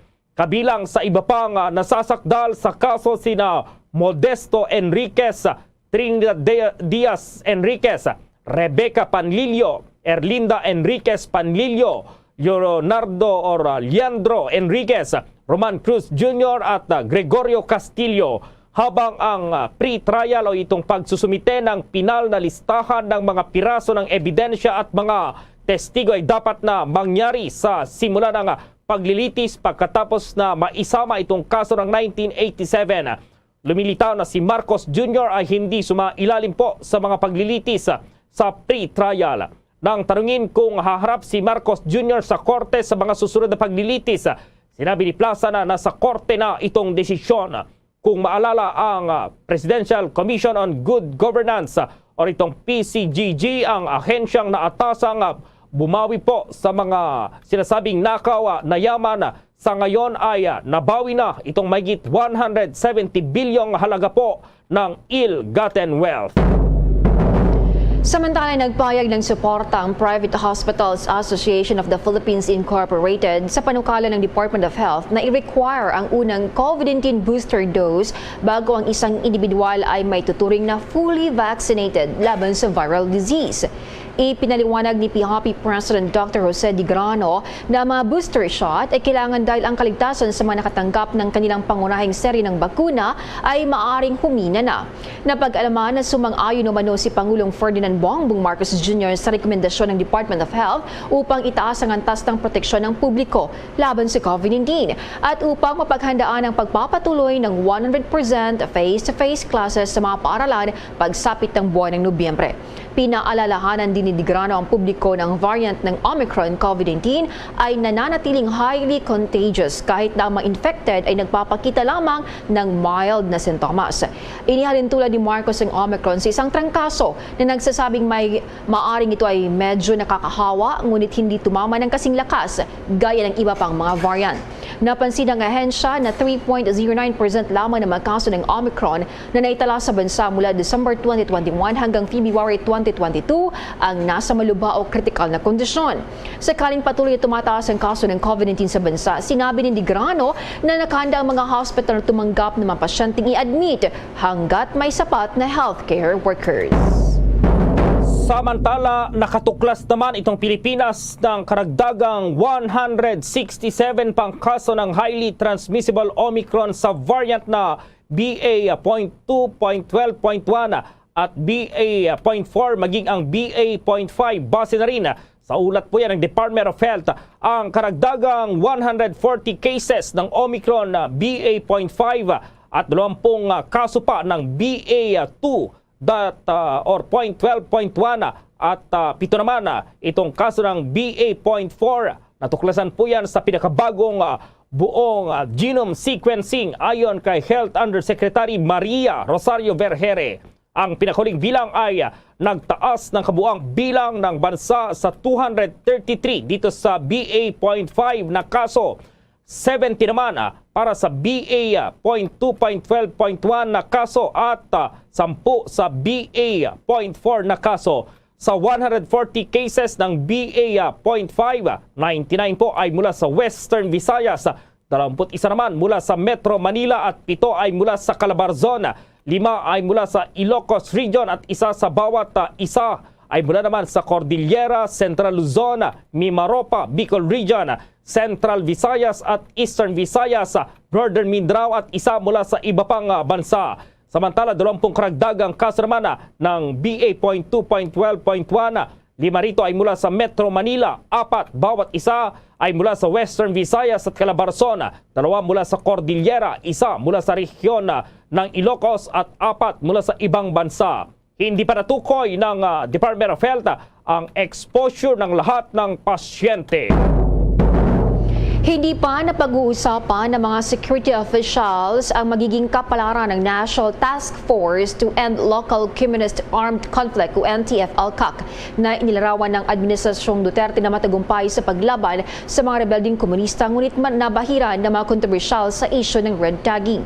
Sinabi ni Colonel Medel Aguilar, tagapagsalita ng Armed Forces of the Philippines, na hindi pa siya nakakaalam ng anumang konsultasyon sa pagitan ng militar at National Security Advisor na si Clarita Carlos kung mabubuwag o hindi ang NTF-ELCAC sa ilalim ng Marcos administration. Gumamit ang NTF-ELCAC ng whole of government na diskarte sa paglaban sa communist insurgency, kabilang ang pag-download ng development fund sa mga barangay na na-clear na sa presensya ng Communist Party of the Philippines New People's Army. Ngunit ang mga tagumpay nito sa pagwawakas sa komunistang insurhensya ay natabunan ng mga paratang ng red tagging, pangunahin na may tinalagang tagapagsalita nito. Gayunman, sinabi ni Aguilar na para sa AFP ay hindi dapat i-abolish ang NTF-ELCAC. Binanggit niya ang ilang mga nagawa na kinabibilangan ng pagbuwag sa 74% na bilang ng mga NPA Guerrilla Front na kumikilos sa buong bansa.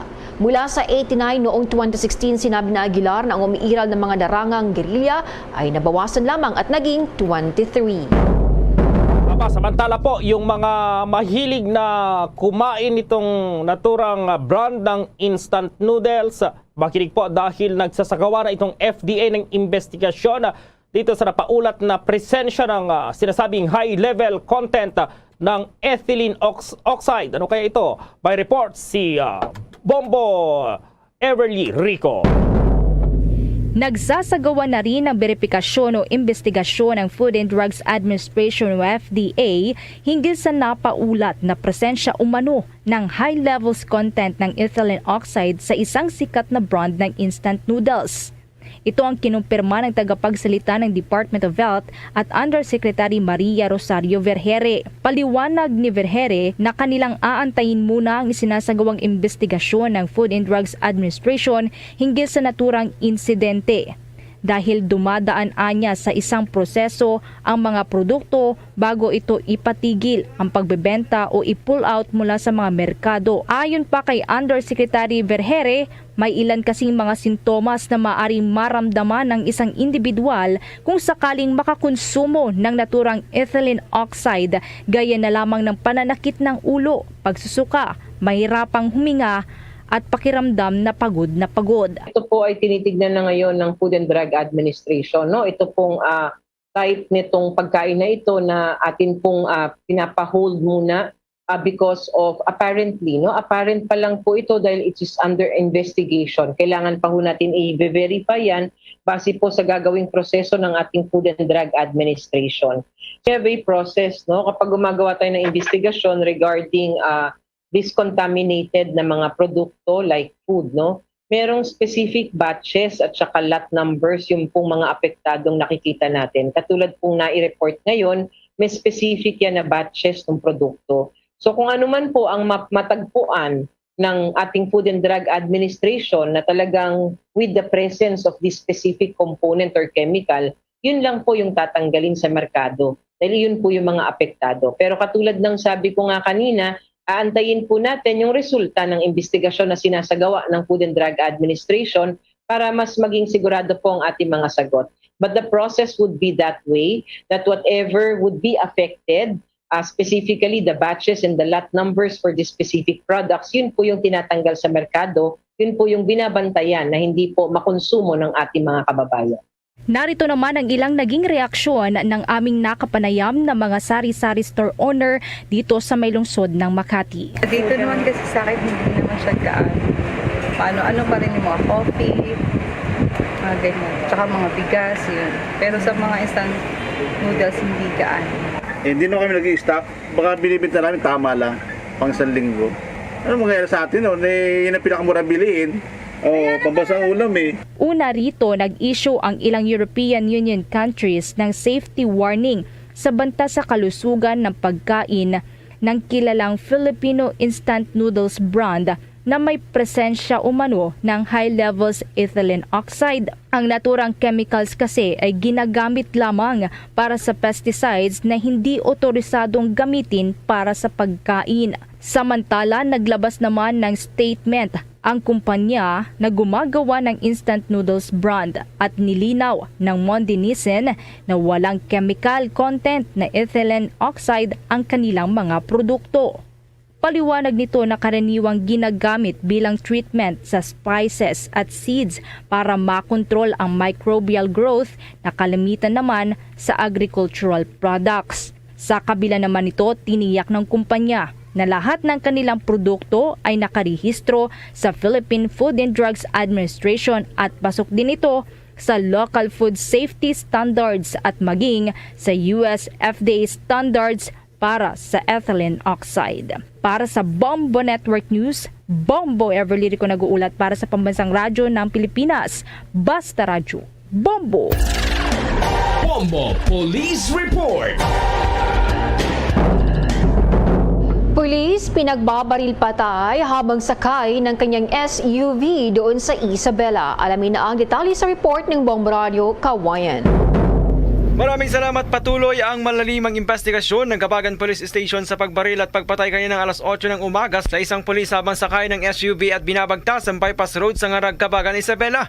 Ang nasawi sa pamamaril ay si Police Corporal Marnix Bakiran, kasapi ng Reyna Mercedes Police Station at residente ng Kamasi, Benya Blanca, Cagayan. Maraming tama ng baril ang tumama sa kulay silver na Toyota Fortuner na may plakang BBZ 3250 at minamaneo ni Police Corporal Bakiran na nagtamo rin na maraming tama ng bala sa kanyang katawan. Sinasabing tinapatan ng isa ring SUV ang sasakyang minamaneo ni Bakiran at walang habas na pinagbabaril. Sa naging panayam ng Bombo Radyo Kawayan, sinabi ni Police Major Ferdinand Datul, hepe ng Reyna Mercedes Police Station, na nagluluksa sila sa pagpatay sa kanilang kasama. Ayon kay Police Major Datul, noon lamang Hunyo 2022 na italaga sa kanilang himpilan si Police Corporal Bakiran. Galing siya sa kanilang bahay sa Peña Blanca, Cagayan at patungo na sa Reyna Mercedes Police Station para mag-duty ng maganap ang pamamaril. Ayon kay Police Major Datul, makikipagtulungan sila sa investigasyon ng Kabagan Police Station sa pagpatay kay Police Corporal Bakiran. Nanawagan naman siya sa sino mang may impormasyon sa suspect na ipabatid sa kanila o sa Kabagan Police Station para sa isinasagawang investigasyon sa pagpatay kay Bakiran. Yung araw ang duty niya dito sa ating himpilan at siya ay taga Barangay Tamasi, Peña Blanca, Cagayan. Na-assign siya dito sa ating himpilan nung nakarang buwan lang, nung June. Oo, Bombo Sikel, nung nakarang buwan lang siya na-assign sa ating himpilan. Yun nga, after ng... Si Bombo Jason Felina nag-uulat para sa Pambansang Radyo ng Pilipinas at consistent overall number 1 radio station sa Isabela. Basta Radyo, Bombo! Bombo Sports News. Pinalakas pa po ng Chicago Bulls ang kanilang frontline players matapos kunin itong veteran na center na si Andrew Drummond. Si Drummond po ay isang two-time All-Star at four-time rebounding champion at nagsilbing backup ng big man ng Bulls na si Nikola Vucevic. Ang 28 years old na si Drummond ay nag-average ng 13.8 points at 13.3 rebounds sa nakalipas na 10 season sa mga team ng Detroit, Cleveland, Los Angeles Lakers, Philadelphia at Brooklyn. Sinasabing naging maganda naman ang performance ni Drummond sa Brooklyn noong huling season matapos mapasama siya sa trade kapalit ni Harden na napunta naman sa Philadelphia Sixers. Bombo Foreign Exchange Update. Sa palitan na po ng piso kontra pa rin sa ibang currencies, bahagyang humina po ang halaga ng piso kontra pa rin sa dolyar. Ang isang US dollar sa ngayon katumbas ng 55 pesos at 57 centavos ang Hong Kong dollar, 7 pesos at 8 centavos ang Singaporean dollar, 39 pesos at 55 centavos, habang ang Saudi Arabian Rial ay 14 pesos at 80 centavos, ang Euro ay 56 centavos at 56 pesos at 59 centavos. The Bombo Foreign Exchange Rate Update is brought to you by Queen City Development Bank. Samantala dahil sa kinaharap ng buong mundo ang COVID-19 pandemic, samahan niyo po kami sa isang panalangin. Narito ang Orasyo Imperata. Merciful and compassionate Father, we confess our sins and we humbly come to you to find forgiveness and life. We come to you in our need to seek your protection against the COVID-19 virus that has disturbed and claimed many lives. We ask you now to look upon us with love and by your healing hand, dispel the fear of sickness and death, restore our hope, and strengthen our faith. We pray that you guide the people tasked to find cures for this disease and to stem its transmission. Bless the efforts to use the medicines developed to end the pandemic in our country. We pray for our health workers that they may minister to the sick with competence and compassion. Grant them health in mind and body, strength in their commitment, protection from the disease. We pray for those afflicted. May they be restored to health. Protect those who care for them. Grant eternal rest to those who have died. Give us the grace in these trying times to work for the good of all and to help those in need. May our concern and compassion for each other see us through this crisis and lead us to conversion and holiness.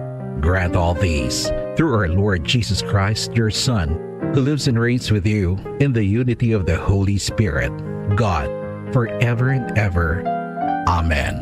We fly to your protection. O Holy Mother of God, do not despise our petition in our necessities, but deliver us always from all dangers. O glorious and blessed Virgin. Amen. Our Lady, health of the sick, pray for us. Saint Joseph, pray for us. Saint Raphael the Archangel, pray for us. San Roque, pray for us. San Lorenzo Ruiz, pray for us. San Pedro Calungsod, pray for us. Luzon, Visayas at Mindanao yung kubuan ng Bombo Network News Evening Edition. Live nationwide via satellite mula sa Bombo News Center Makati, kami ang inyong mga kasamang naghatid ng mga balita. Ako si Bombo Join Buna. At ako naman si Bombo Gerald Biule para sa Pambansang Radyo ng Pilipinas, Basta Radio Bombo. Damogid nga sa oras sa Bombo Radio Bacolod Philippine Standard Time, 4 minutos sa nakaligid sa takna alas 7 sa gabi. May gabi sa Radsang Bacolod, Negros Occidental, Western Visayas, Bilog nga kalibutan, nagapalag na para tuntunan zona libre. Karon nga daw sa Webes sa Petsa 7 kita sabayin sa bulan sang Hulyo tig 2022. Sa ato sa ring nga pagpalagad paglop na ita, karon nga gabi may kopod na ang iyo sa ring alagad si Bombo Ponce Espino, tubtob kita alas 9. Ang takna sa mga gabi sa pagdulong sa kapagpatpat sa pinakamadragkuan nga mga balita lokal, balita national, balita sa wasang pungsod, pinakamadragkuan nga mga balita sa batag sa nampang kag sa artista. Siyempre kita pagka-updan man sa bugos nga pwersa sa DYWB Bombo Radio Pato Reporters, sa ato sa ring nga mga Bombo Correspondents, Bombo Volunteers sa magatagban sa pinakamadragkuan nga mga balita, pinakuling nga ma-report nagkala na po assign sa ato o sa ila sa tag sa Caberos of Responsibility. Pero antes ang tanan na pagtamya-tanay sa aton sa ring nga mga kautulan ang matag parmati na to abroad, mga pinanggatang emergency. Kama pakulod noon dito sa lasang pungsod nga nagalantaw na karagap mati sa aton piragi sa Facebook, sa YouTube kag sa 630 kHz. So welcome na sa pagparagad sa pang Webes ng edisyon sang Zona Libre. Sa mautod na to no sa Facebook no, pwede nyo gid ma-search dira mga kabanan ato official fan page ang Bombo Radio Bacolod. Makapamati na kamo sang live nga maparatuntunan no sa diri sang Bombo Radio Bacolod Public Affairs Program from sign on to sign off.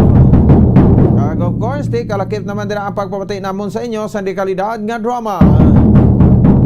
So sa YouTube ya makamamo sa ring YouTube account ang Bombo Radio Bacolod. No, subscribe na kamo dira no kay ti daw kasubong ari lang kamo diri no sa bahin sang syudad ya sa Bacolod kag probinsya sa Negros Occidental. Sa tion nga magpamati kamo no sa aton sa ring live sa Facebook kag sa YouTube. So welcome welcome na sa pagpalagad sa Webes edisyon sang Zona Libre. Medyo nakapaway-way ta sa pagtupa sa madamol nga ulan. Do hindi naman ang in-issue ang baha diri sa bahin sang syudad sa Bacolod. No, kay di na mo nang ginasiling naton nga ang nagpungko sang una, no, akon ang naga-challenge sang una sa kay Mayor Bing Nordia, no, daw mo ni siya ang nagareklamo gid sang tion niya nga magbaha ang syudad sa Bacolod. Di karon kay nagabaha ang syudad sa Bacolod daw hiposaw. Di muna gali, no, kung may kinanglan kag may gustong dalaganan ma-issue sa baha sa nagapungko nga administrasyon. Dayon ti kung siya na gani nagpungko, siya nang nagapungko subong, no? Wow, ti hipos man. No, hipos pasto nga gabi. Di sige, 7 minutos sa kaligan sa tak na alas 7 sa gabi sa ato sa ring pagbalagad. Sa ato sa ring panatuntunan, no? So headlines pa lang na pero pitik-pitik pa lang nang naton pero dugay-dugay may may message naman na diyo. No, sa aton nga live, no, ka magsilingan siya kuan ka naman, no, nang ginapangunahan mo naman nga bago lagay nagpungko. Pero sa tuod ta kabati bala sa kay Mayor Benitez nga ti solbaron ang baha.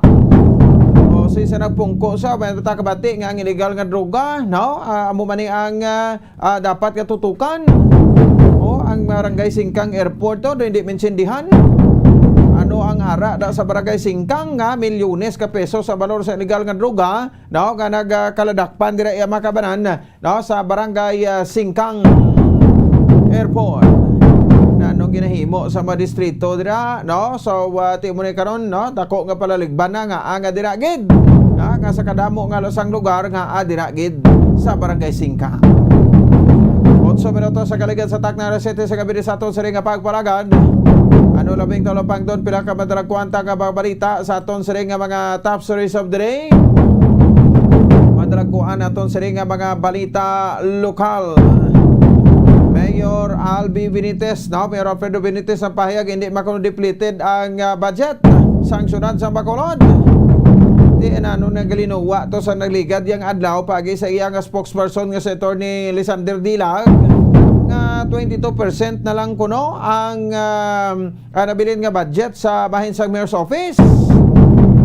Pero refute may na makabanang sa Batman, no, ni Dr. Chris Rongon ang nagaserbe nga tagpamaba ni Mayor Bing Nordia niya hindi na matuod, no, sa bahin sa 100%, 51% pa ang nabilin dira nga budget sa bahin sang City Mayor's Office.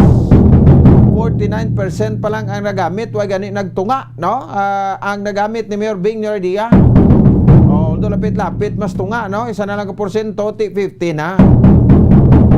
Pero daw nagasaligmato kung na why why nagasanto makabanan sa payag man ni Mayor Alfredo Benitez nga mambal man sa nga hindi makuno-depleted ang budget sa syudad sa Bacolod sa siring nga tuig kundi ang sabahin sa general services lang.